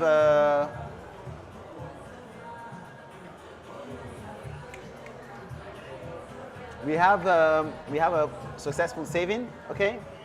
And then one of the things that I can't stress enough is the whole making sure that the exception is not. So usually you want to make sure that you're using something like Sentry. Maybe we can actually include that as part of the lesson. So if you want to learn about including Sentry and you want to please mention it in the chat below and we can do that, okay? Otherwise we can continue with our trajectory. So at 41 I can go and urinate. At 41 I can go and urinate. At 41 I can go and urinate. At 40, yes. Okay, so let's take another look. So we have individual skills, okay?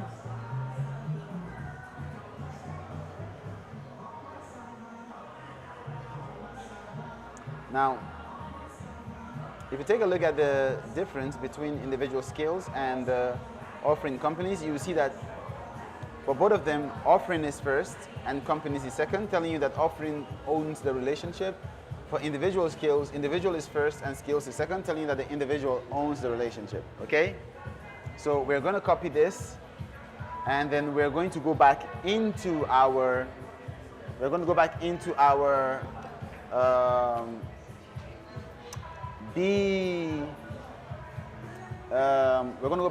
beekeeper, and then we're going to make sure that we post this here, okay, individual skills. So we're going to say drop table individual skills, okay? Drop table individual skills.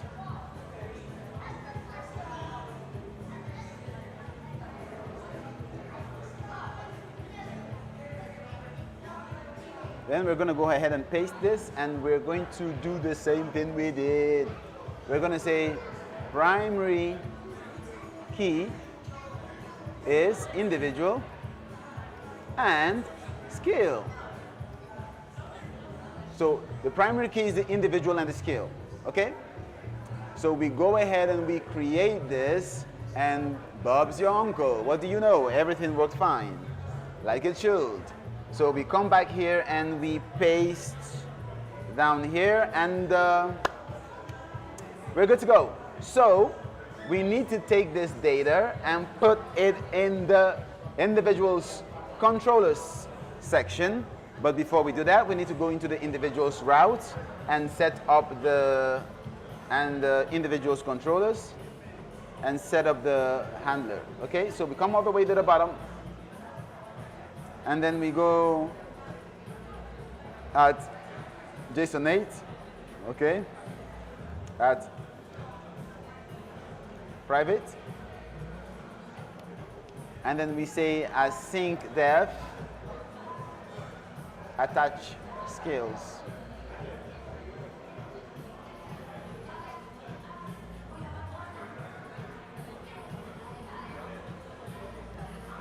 At JSON at expect. And then here we can say, Caleb, I'm good. Okay, sorry guys, give me 5 minutes max. I want to go urinate. I'll be right back.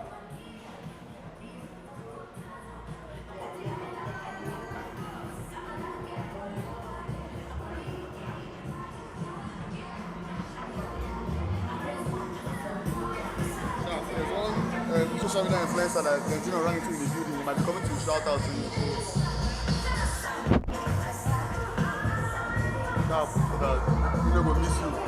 See? I said there's one. No, you're not We possible. are about to break in an hour's time. I know. 10 minutes. Yes. Okay. I'm right back. So go and use yourself. Sir. 47, 41. They're asking me 40, 40. I'm going to answer ourselves.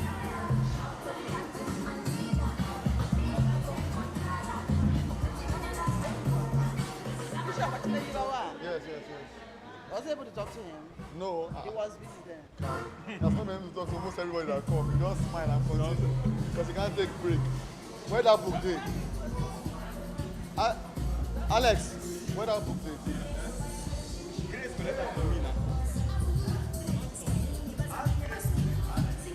Just keep going. Be mute in this book.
Hello, hello. Can you hear me? Okay, super happy to be back. Let's do this. So,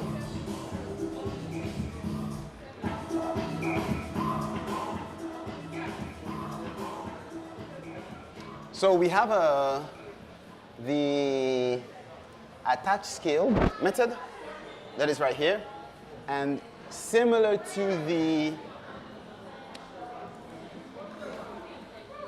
company offering method where we said attach company, here we're attaching the scale, okay?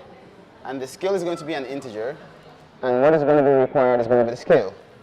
Additional properties, false. We have no desire to have any additional properties whatsoever. Niet, nada, nothing. Don't want it. So we have the scale, and then we are going to have to marry that to something. Okay, so what are we marrying it to?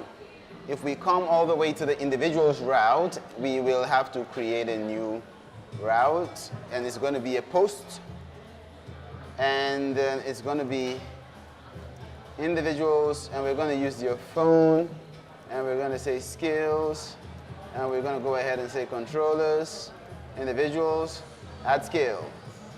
Here, it's attach skill.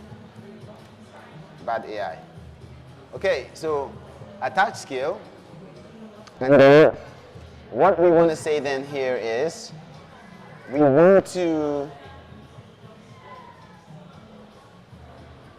Wait, what did we do in the second file? Can you remember? We said individual skills, individual versus individual email. So we might need to add a primary key to the individual. We might need to add a primary key to the individual, or integer at least. To the individual. Okay.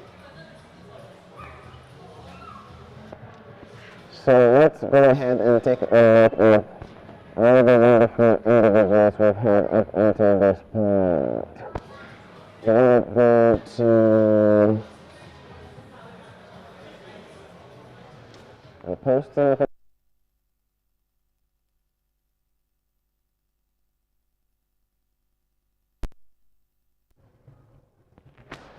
When you want to create an individual, you post. You send a post request. Remember? Okay. So if you want to have web applications that have full representation and mean full API representation, this is something that we were mentioning in the wee hours of the morning yesterday. Full API representation actually means that every single capability and every single feature that can be done in your application is available via an API. Okay? Audio is not clear. Yeah. Audio is not clear. Can you hear me better?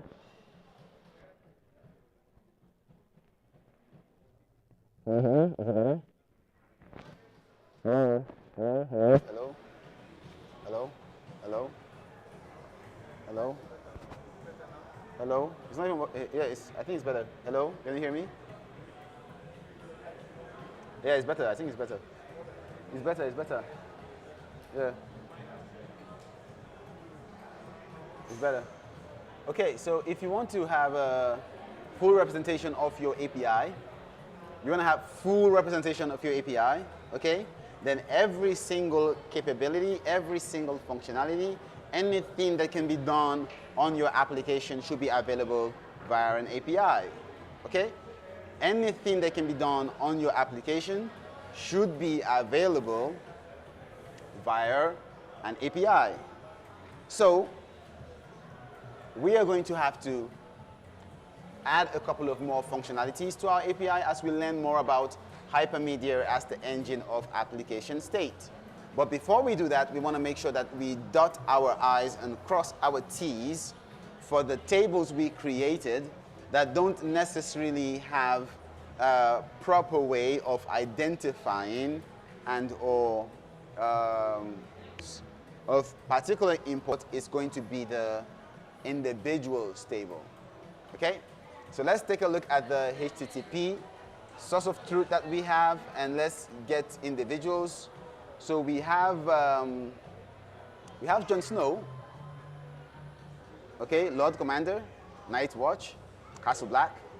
We have Littlefinger. We have White Walker, White, and then we have the Dario Naharis, okay, Essos, from the Essos Stomkos. So we are going to have to, let's go ahead and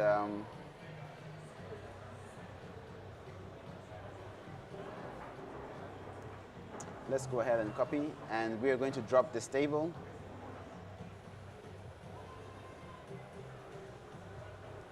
We're going to drop this table.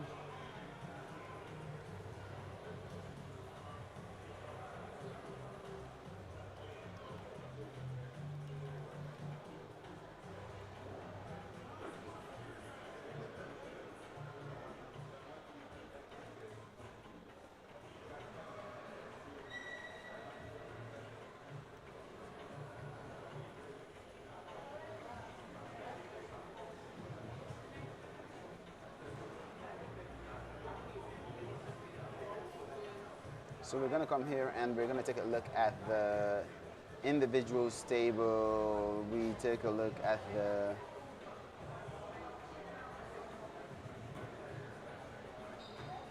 yeah.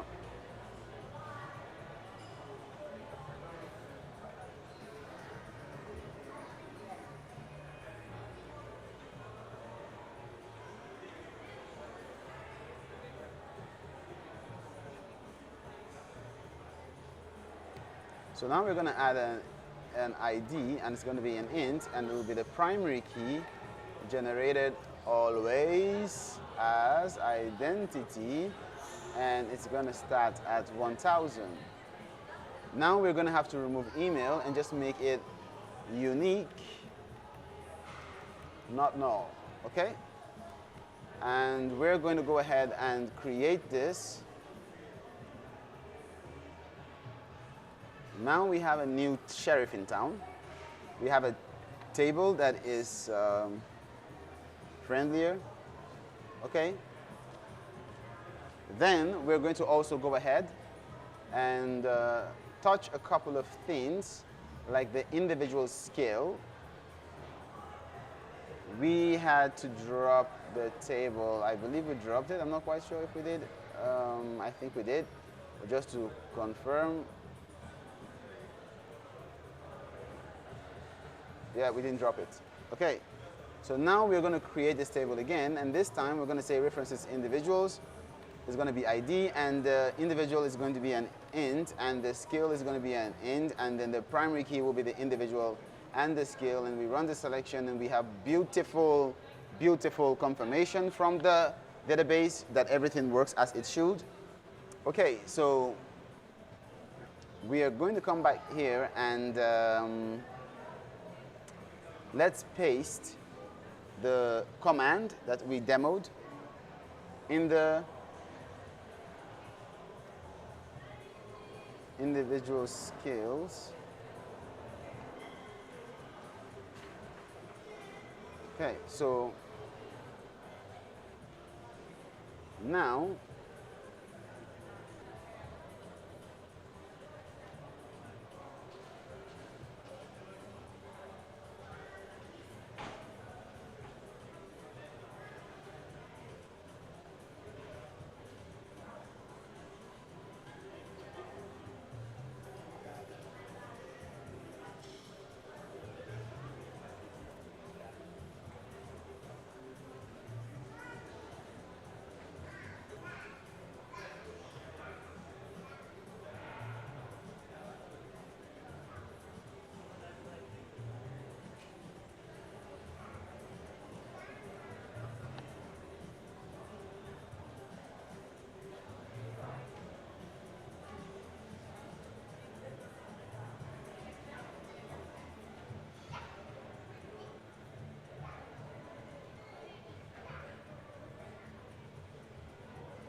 go ahead and we say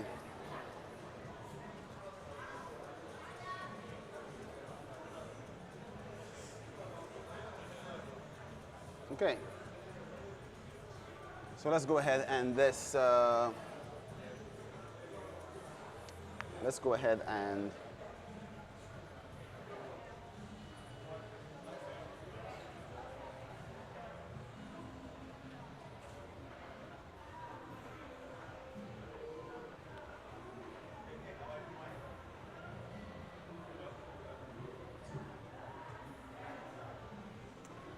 ahead and take a look at the individual skills. So now we're going to come here because we're still trying to make sure that we can attach skills. So we're going to come here and make sure that we have the. So come to route and we're going to change this from phone. So everywhere there's a phone, we change it back to ID.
Okay, so what we're going to do now is we're going to be trying to make sure that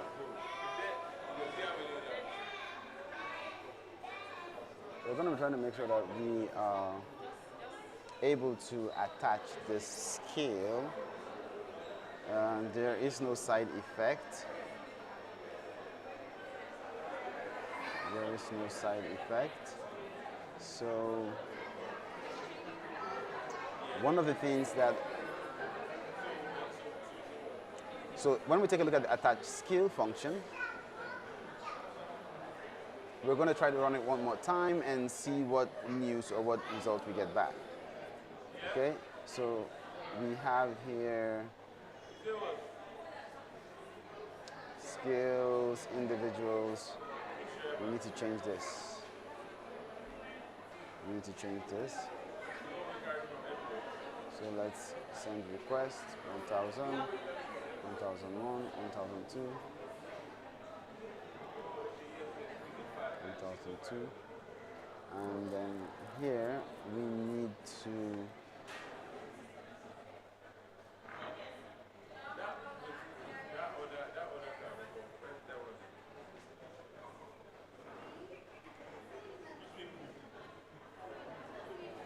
so we're going to come here and just under the individuals. Okay, so let's try here and see what happens.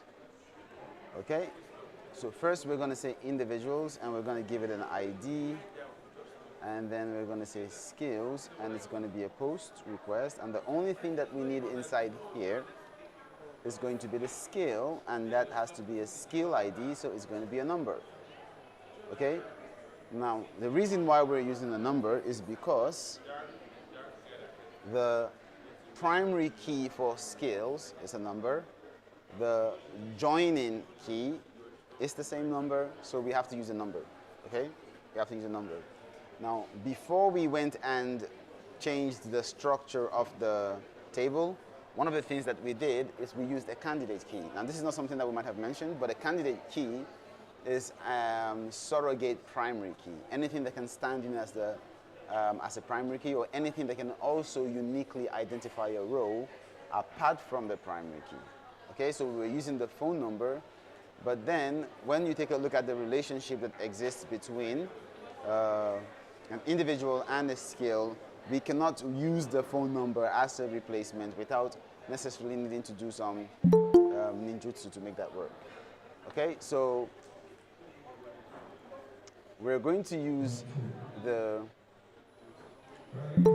skill, and let's first go and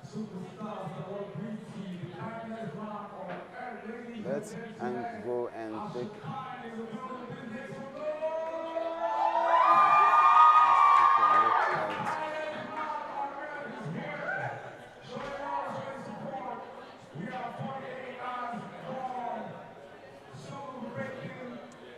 Okay, so let's send this request, and let's use Java because AKP loves Java.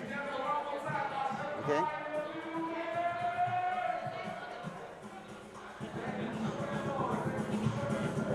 Let's use Java because AKP loves Java. I can see you, AKP. Yeah, let's use Java. So let's come here and let's say that we are going to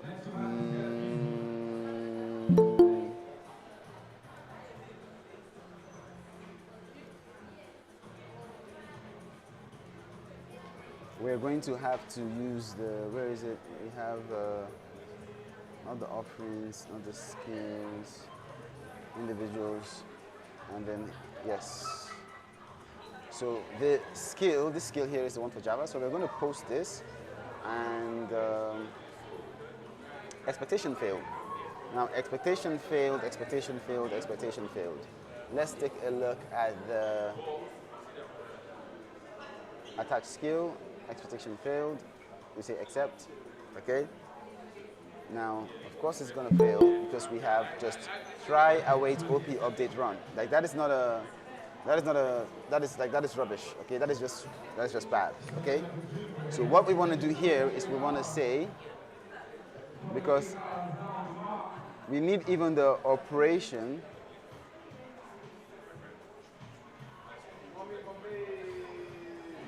We need the operations, and we're going to say operations, and we're going to give this individual skills. Okay? Individual skills.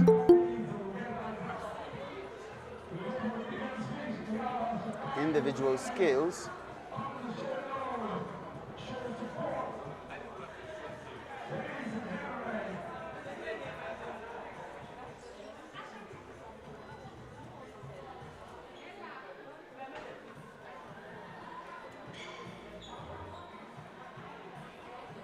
Individual skills we have here. Can you say hello to him so that I cannot, sorry. Huh? I can't. Individual skills, and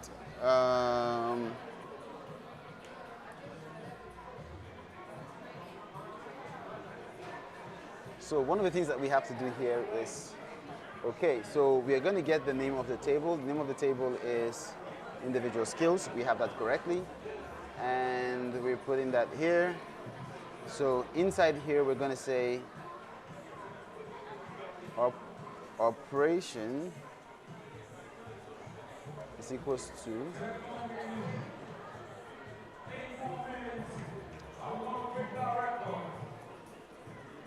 operation is equals to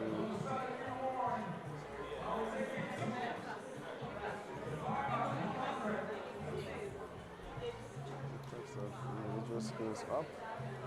And then here we're going to say up dot set. And here we say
Okay, so we have here individual skill int, and we say op.set. We're going to say individual is equals to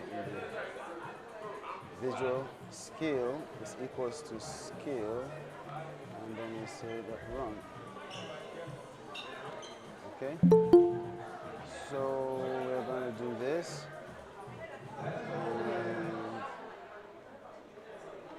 So let's try it again. Okay, let's try it again. Let's take a look and see.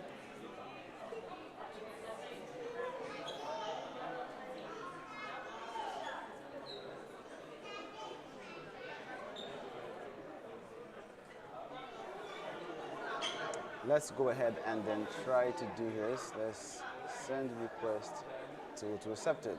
Beautiful, beautiful, beautiful, beautiful, beautiful. So we were able to add or attach an individual to a skill, and so it works as it should.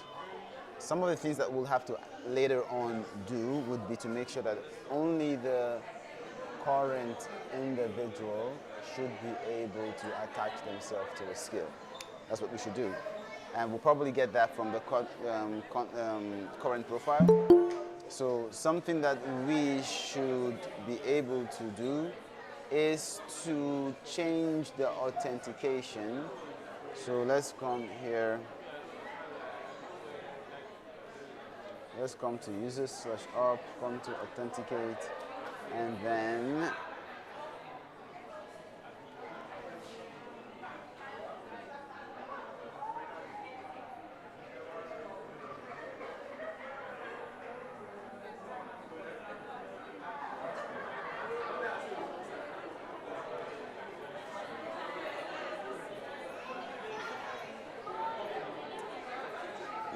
we need to think about the authentication layer. So, okay, so we have here individual skills. So we've touched on individual skill. We've done that.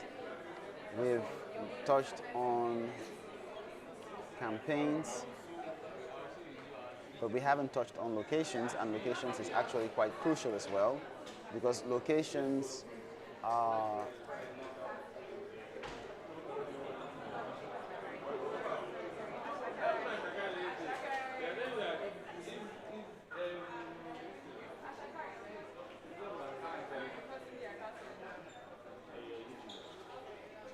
so we're using a campaign location.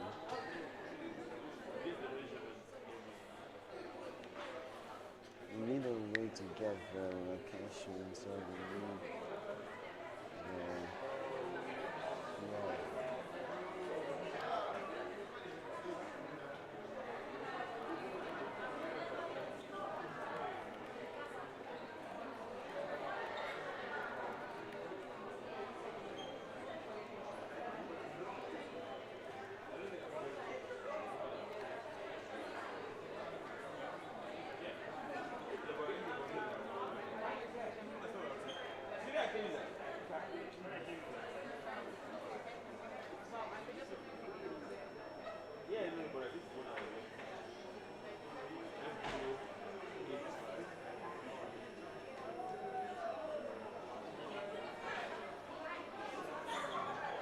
Okay, so when we take a look at we might need to also take a look at the relationship that exists between the locations and the campaigns. So I think when we take a look at the campaigns, we realize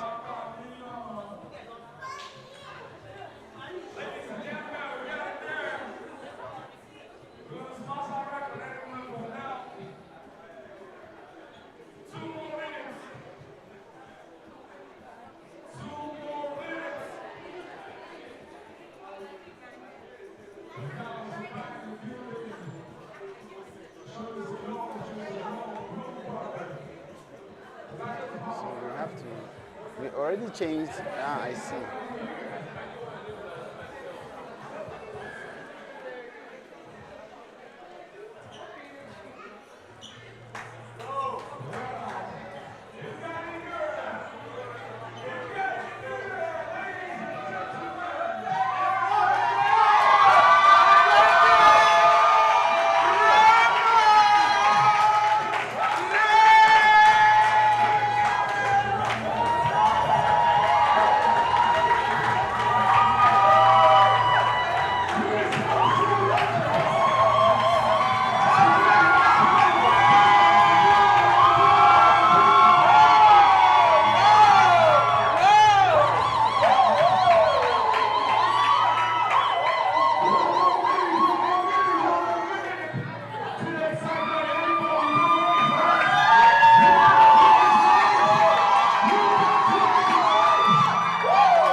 What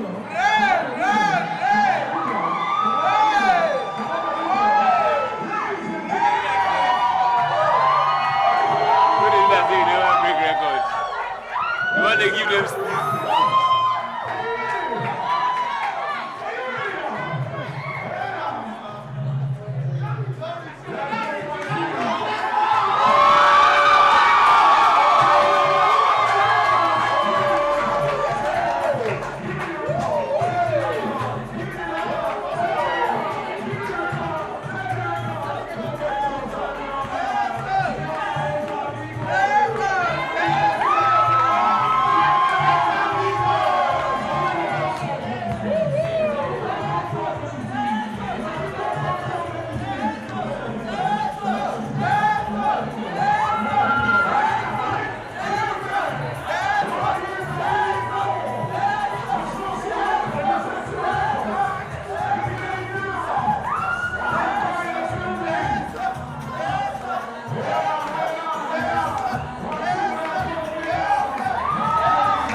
Thank you, everyone on the call.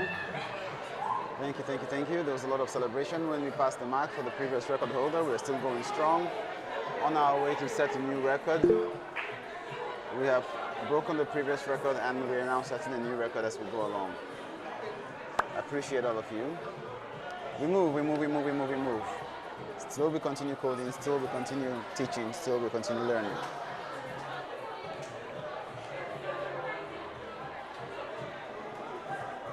Okay, so we have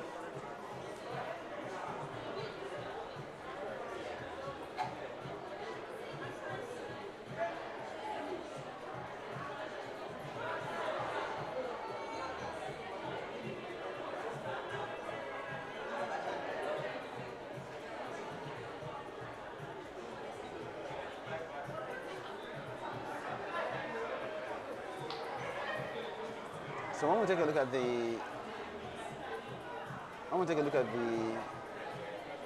locations, there are a couple of things that we might need to change. Now, given that the location was using a string with the campaign before and the campaign changed to an integer, we're also going to change the location to an integer. So the location and the campaign will both be integers. Why is that so? Why would anyone why would that be the case?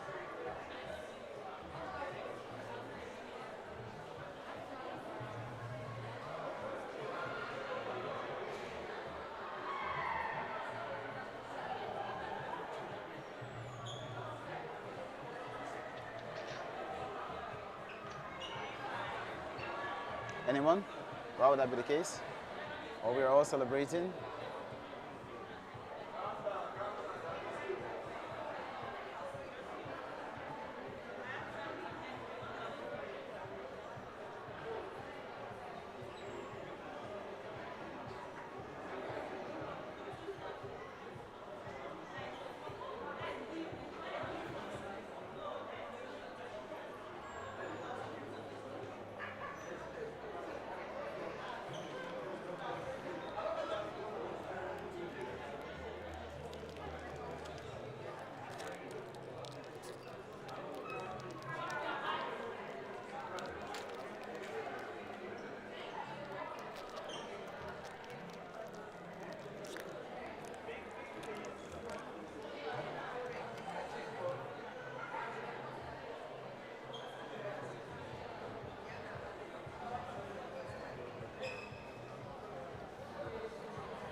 Okay, so we have here locations.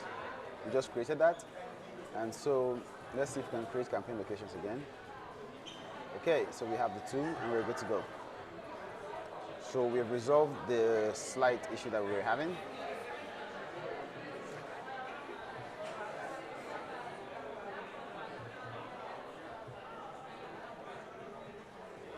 Okay, so we have campaign locations and we have locations.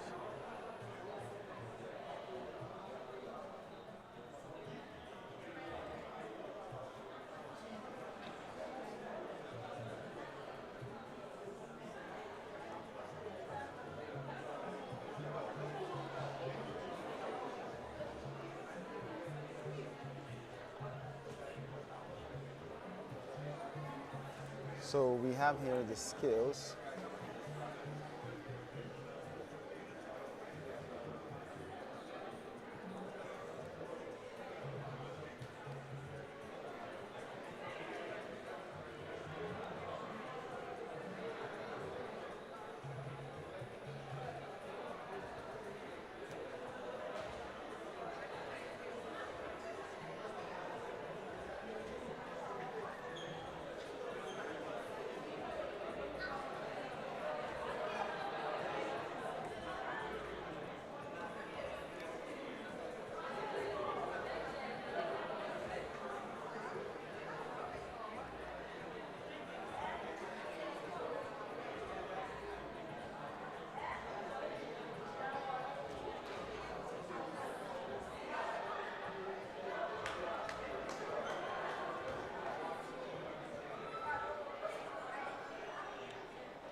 The insect fell inside. An insect fell inside. An insect fell inside. There's an insect that fell inside. Throw it away. Okay, so we are now taking a, how do we implement hypermedia as the engine of application state?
Okay, so we have here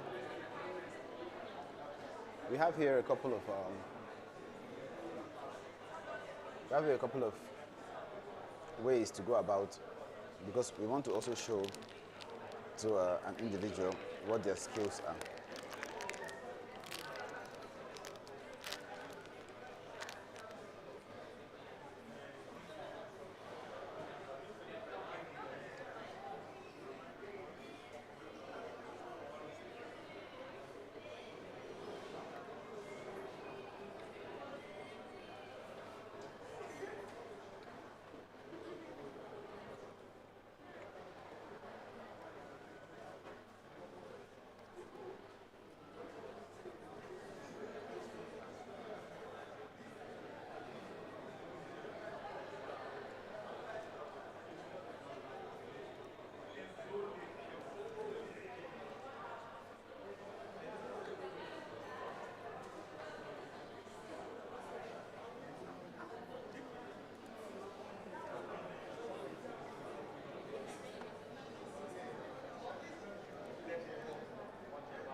Okay, so we have here individuals, their ID, and the skills. So what counts here is not the skill ID, but the individual ID.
Okay, so what we're doing now is we're taking a look at the most convenient way for you to get all the skills and join the data for the skill so that you can preview and show to an individual. So imagine an individual goes to their page. You want to be able to show them all the skills that they have added to their profile. I'm going to show them all the skills that they've been able to add to their profile. So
So what we're trying to do now is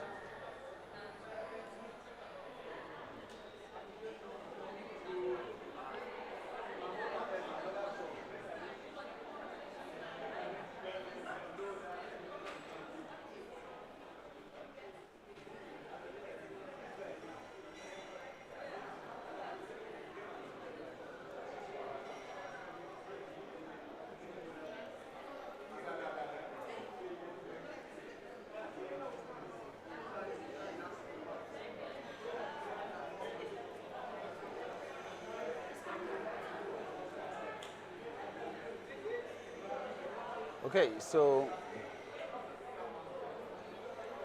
what we're taking a look at now is how do we fetch the data when you have a many-to-many relationship and you're using one side of that relationship using Python and any relational database library. Okay? We've been using async PG, which is perhaps one of the most popular async database libraries for Python. Alchemy, there are a couple of them, but we have been using async PG.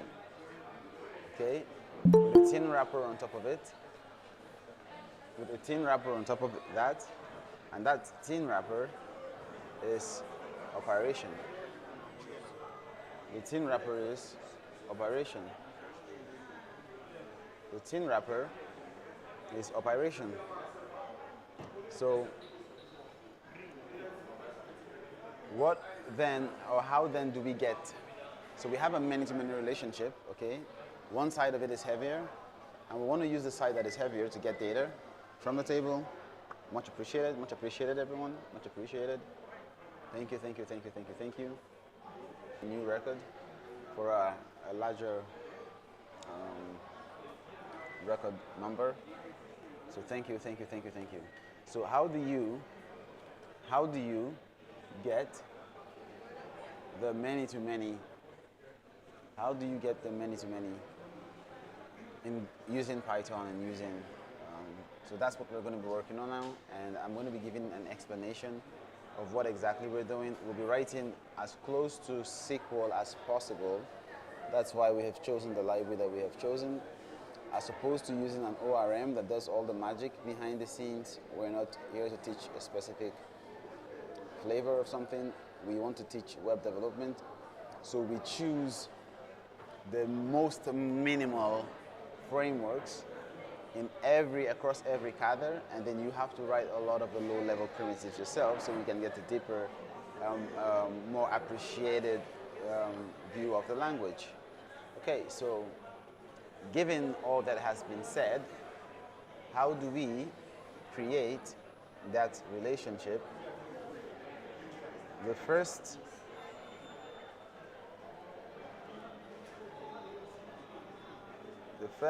part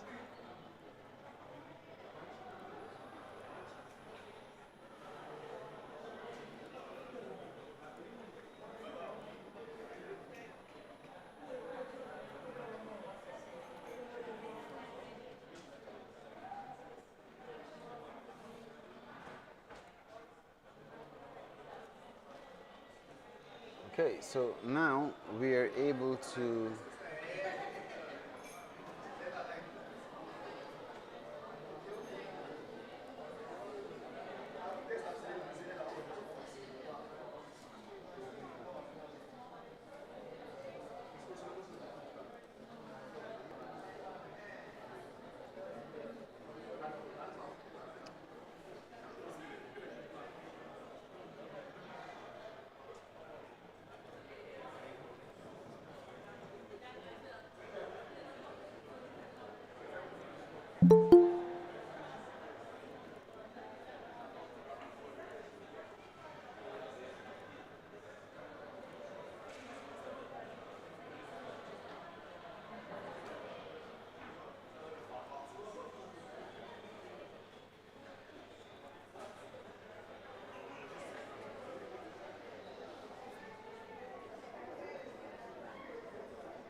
okay, so what is going on here is this, okay? This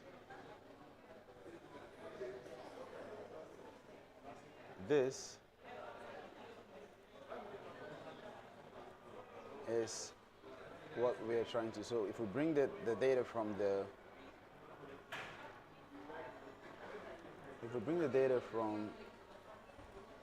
individual int reference individual in skill, okay? So here, dot individual. So the thing is we want to join the skills table on skills.id, okay? We want to join the skills table on skill.id. So we're trying to join the skills table on skill.id. So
So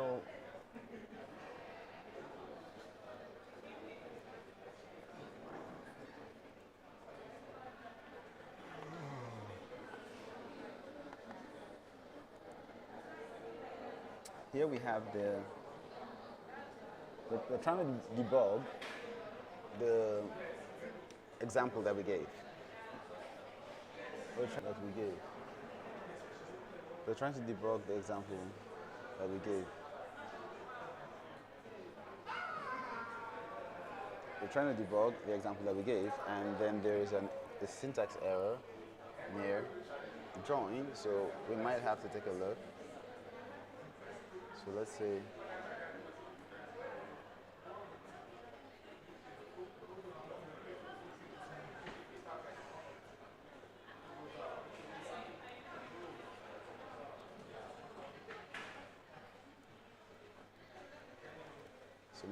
pdv.setTrace, and let's go ahead and run this to see where exactly. So again, this is a way to profile. This is a way to profile. You cannot hear?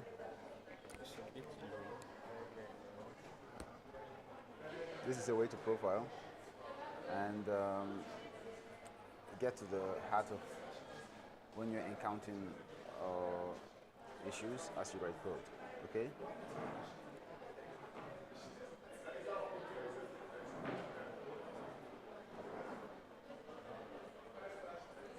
How many minutes do I have? Sir? I'm supposed to stop at 4:45. 4:45 is you took break now. So clocking when you clock out when you clock in. I'll tell you at 6. So I might be taking a break in about 6 minutes so I can sit down and relax.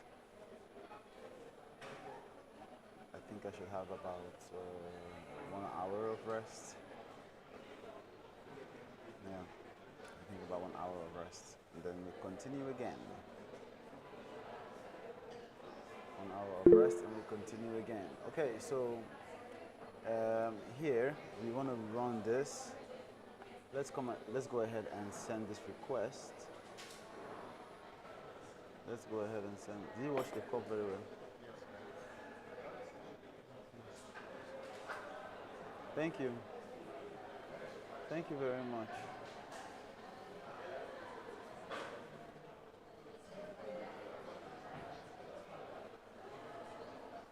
They put coffee for me to take, and then an insect came and jumped in. Okay, so let's do this. We're going to go ahead and send this request. So now we are here, okay, and we want to say op.sql. So we're saying select all from individual skills where individual is equals to 1. Join skills on individual skills.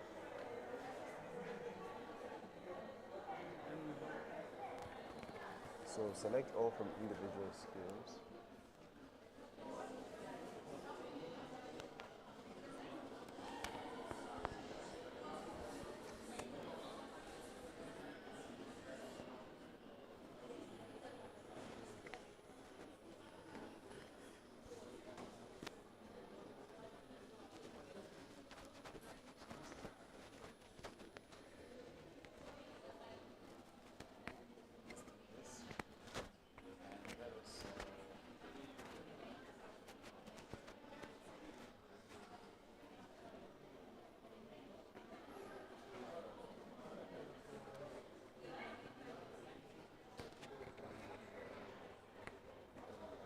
My brain is not working anymore. I don't even know what I'm doing. I need a break, I think. But let's debug this and teach the learning from it, and then we'll go.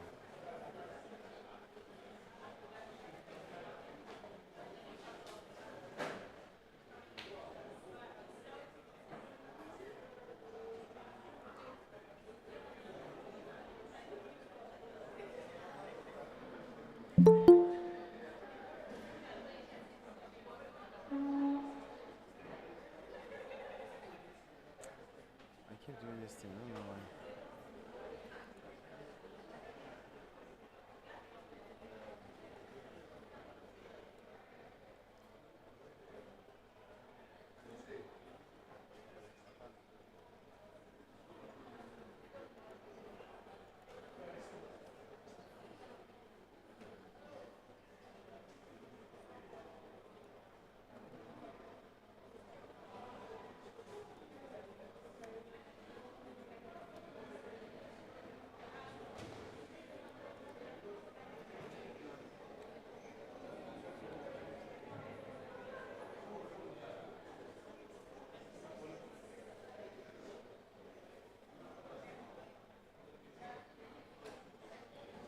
I can't just take a break. I have to.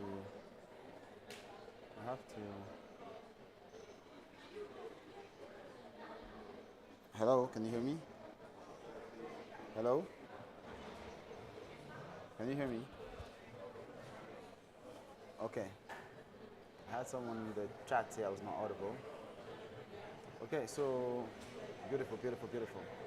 I can't just take a break. I have to clock out a specific point. And I am trying to make sure that I finish this specific lecture, because this is like there's a bug here. It's not anything serious. It's just like the way that I ordered the. And so we say await open the long, and then we say mouse open to next one. Let's try again and see.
Okay, so there's an error in the individuals.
Okay, so we have here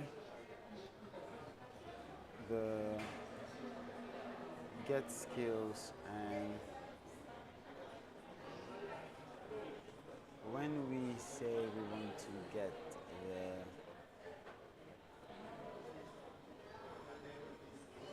/skills,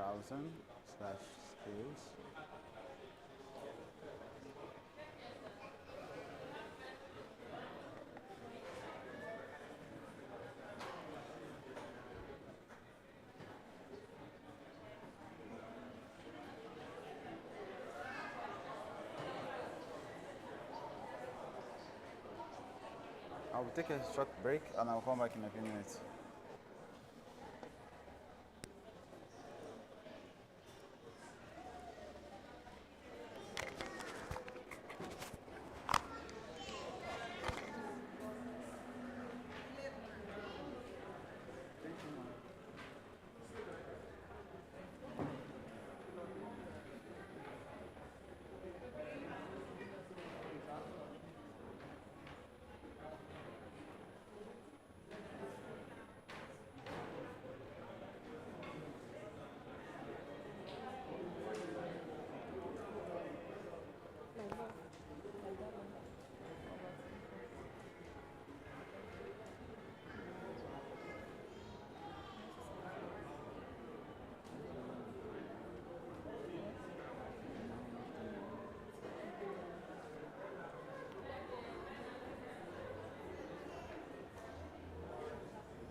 The Lord is your strength, so hold on.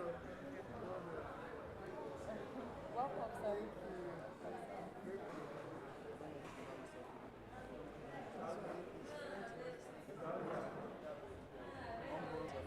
I know you're tired. I should borrow energy. The Lord is your strength. Amen. Energy. Amen.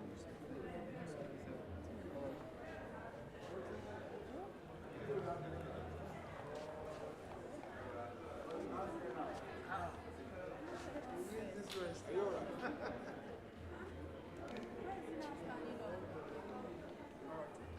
Okay, let's go so that you can rest.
say your mama.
Hello.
Hello, hello.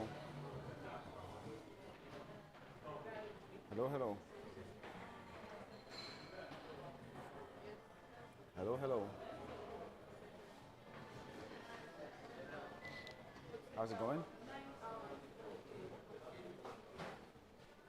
I hope everyone can hear me.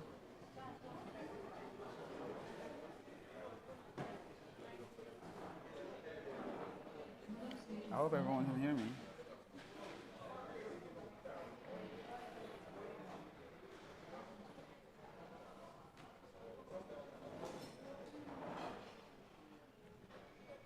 Okay.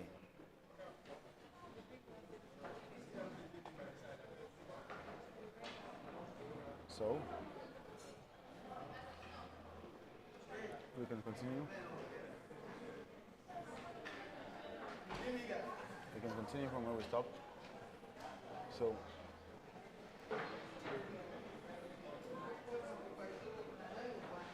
we're talking about hypermedia as an engine of application state. And I was asking if there's any of us that had heard of it before, had context, or had experience with it. Hypermedia as the engine of application state, and how we're going to be leveraging it, showing how it works. Can you hear me? Hello, can you hear me? Is the audio better?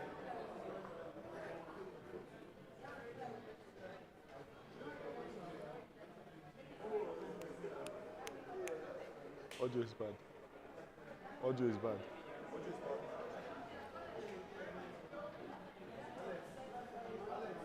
Please hold on a minute.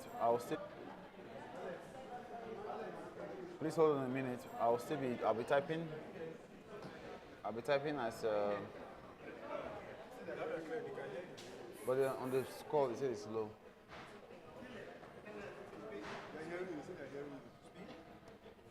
Amanda, so you can hear.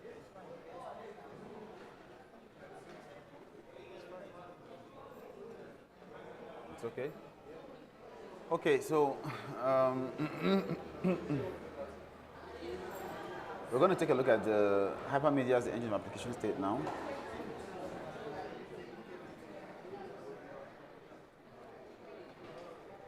Earlier we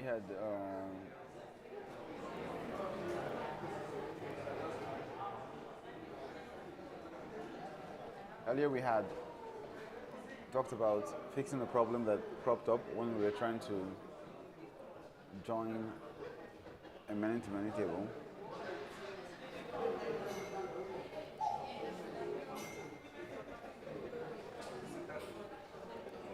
So now we're going to make sure that everything works as it should, and then we're moving into hypermedia as the engine of application state. Hypermedia as the engine of application state. We took a sneak peek at what it means when we say hypermedia as the engine of application state, and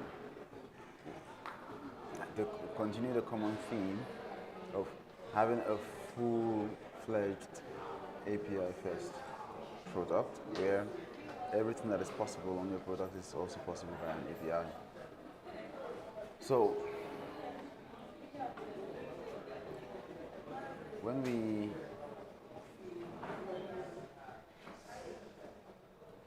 have an API or an application programming interface, many times, if you take a look at organizations like Twitter, organizations like Facebook, their API is perhaps one of their most valuable products. The API is perhaps one of their most valuable products. But then one of the things that I have realized, particularly with engineers, for myself when I was starting out, we usually don't value or think about how we can leverage the power of a very good API. So we will be building firsthand API first product, a fully compliant API product, an API first product. I'll be sure at how best to optimize the API that we're building whilst teaching the fundamentals of programming language and good product design. Okay, so let's take a look at where we stopped. And as we explore the product, I find that I have discovered that as I explore the product, these are the times when we can dive deep into my experience, and then share some thoughts. And I noticed that there was a lot of learning just before I went on break, when we were going deep into when we were going deep into fleshing out the APIs and making sure that things were working the way that they should. Now, coming back out, when we take a look at the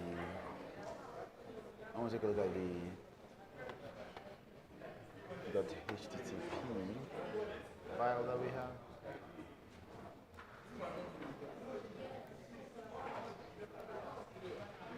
Okay, so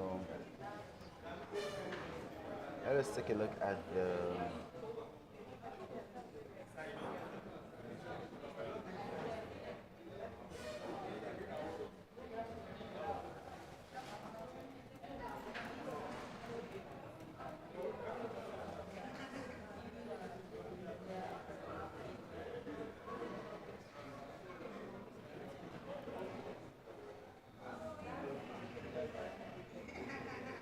not found.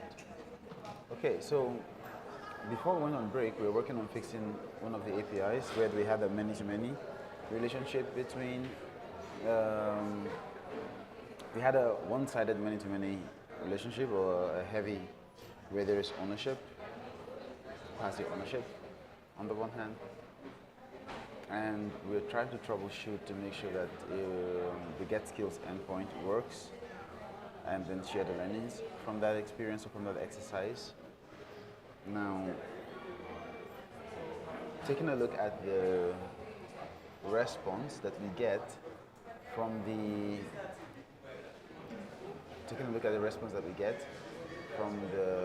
HTTP poll. Taking a look at the response that we get, it is evident that there's, so this is a perfect example of when you have the API works, but it doesn't quite produce the result that you expect. So, and it's perhaps one of the most difficult bugs that you will encounter as an engineer. And I'm grateful that it's something that has happened, and as we fix it, hopefully now that I have shut my eyes for a few minutes, we should be able to find some level of focus. So I should be able to get back some of my keen senses as an engineer, so we can fix the issue. But this is one of the challenges that you face. Okay, this is one of the challenges that you face as an engineer. Sometimes you have code that you've written, and the code is going to work, but the output or the results of the code that actually works is not what you expect. And this can lull you into a false sense of security. It can lull you into a false sense of, hey, I built something, what I built works, but in reality, it is working but producing erroneous, okay? So there is the gulf of, oh yeah, it works. It's the euphoria and the celebration that something works, but then there is the sad, the byproduct of the fact that it doesn't necessarily, it's like saying you built a car, the car moves, but it doesn't it doesn't run on, the car moves, but it's not moving because the engine is turning the tires. It might be moving maybe as a result of you built a car that was very, very, the aerodynamics was totally horrible. And as a result, you celebrate things that, oh yeah, I have been able to achieve this. But then, unfortunately, you realize when you test the code, or when you test that, oh, okay, this is not exactly, it's not operating in the optimal manner that it should be. Okay. Now, one of the reasons why the first iteration of it was not working was because somewhere along the line, I think we were putting the where clause almost immediately. So we can what we actually can do is we can come here. Let's take this step by step, okay? So we have an ID, and we want that ID to be gotten from the request of parameters, okay? And when we take a look at this here, individuals, ID, skills, get skills. Obviously, that's what's going to happen. Let's take also a look at the individuals API. Let's cut this and let's paste this. Okay. Not found, and then let's send.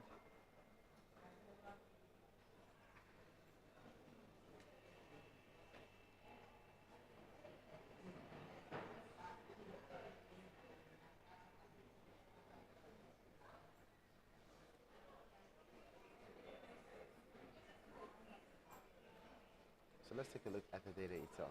Let's come here and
okay.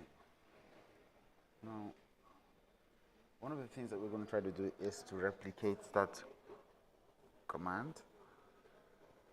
Ideally, what we want to do, and you can see why sometimes just a little bit of sleep or a little bit of clarity might help you get some, like give you a fresh perspective.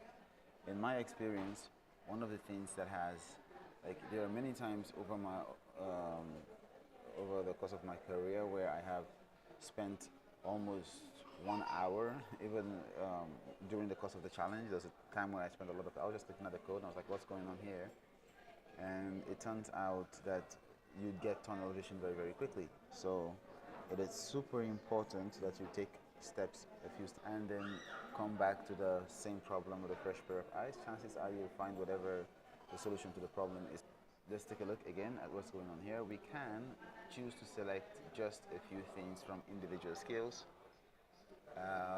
Here we're choosing to give what is going on in this, what's going on in this SQL, what's going on in this SQL query. Okay, we select everything from the individual skills table. Okay, Okay, and then we give it, and I'll just omitted the as. Okay, and just used I. Join skills A, and just used I. join skills as S, I just omitted the as again and just used S, okay? So instead of me typing individual skills, and it's particularly important because maybe in the table that you're joining, you have another, so let's imagine you have two tables. In table A, you have, how do you differentiate the difference between model in table A and the model in the difference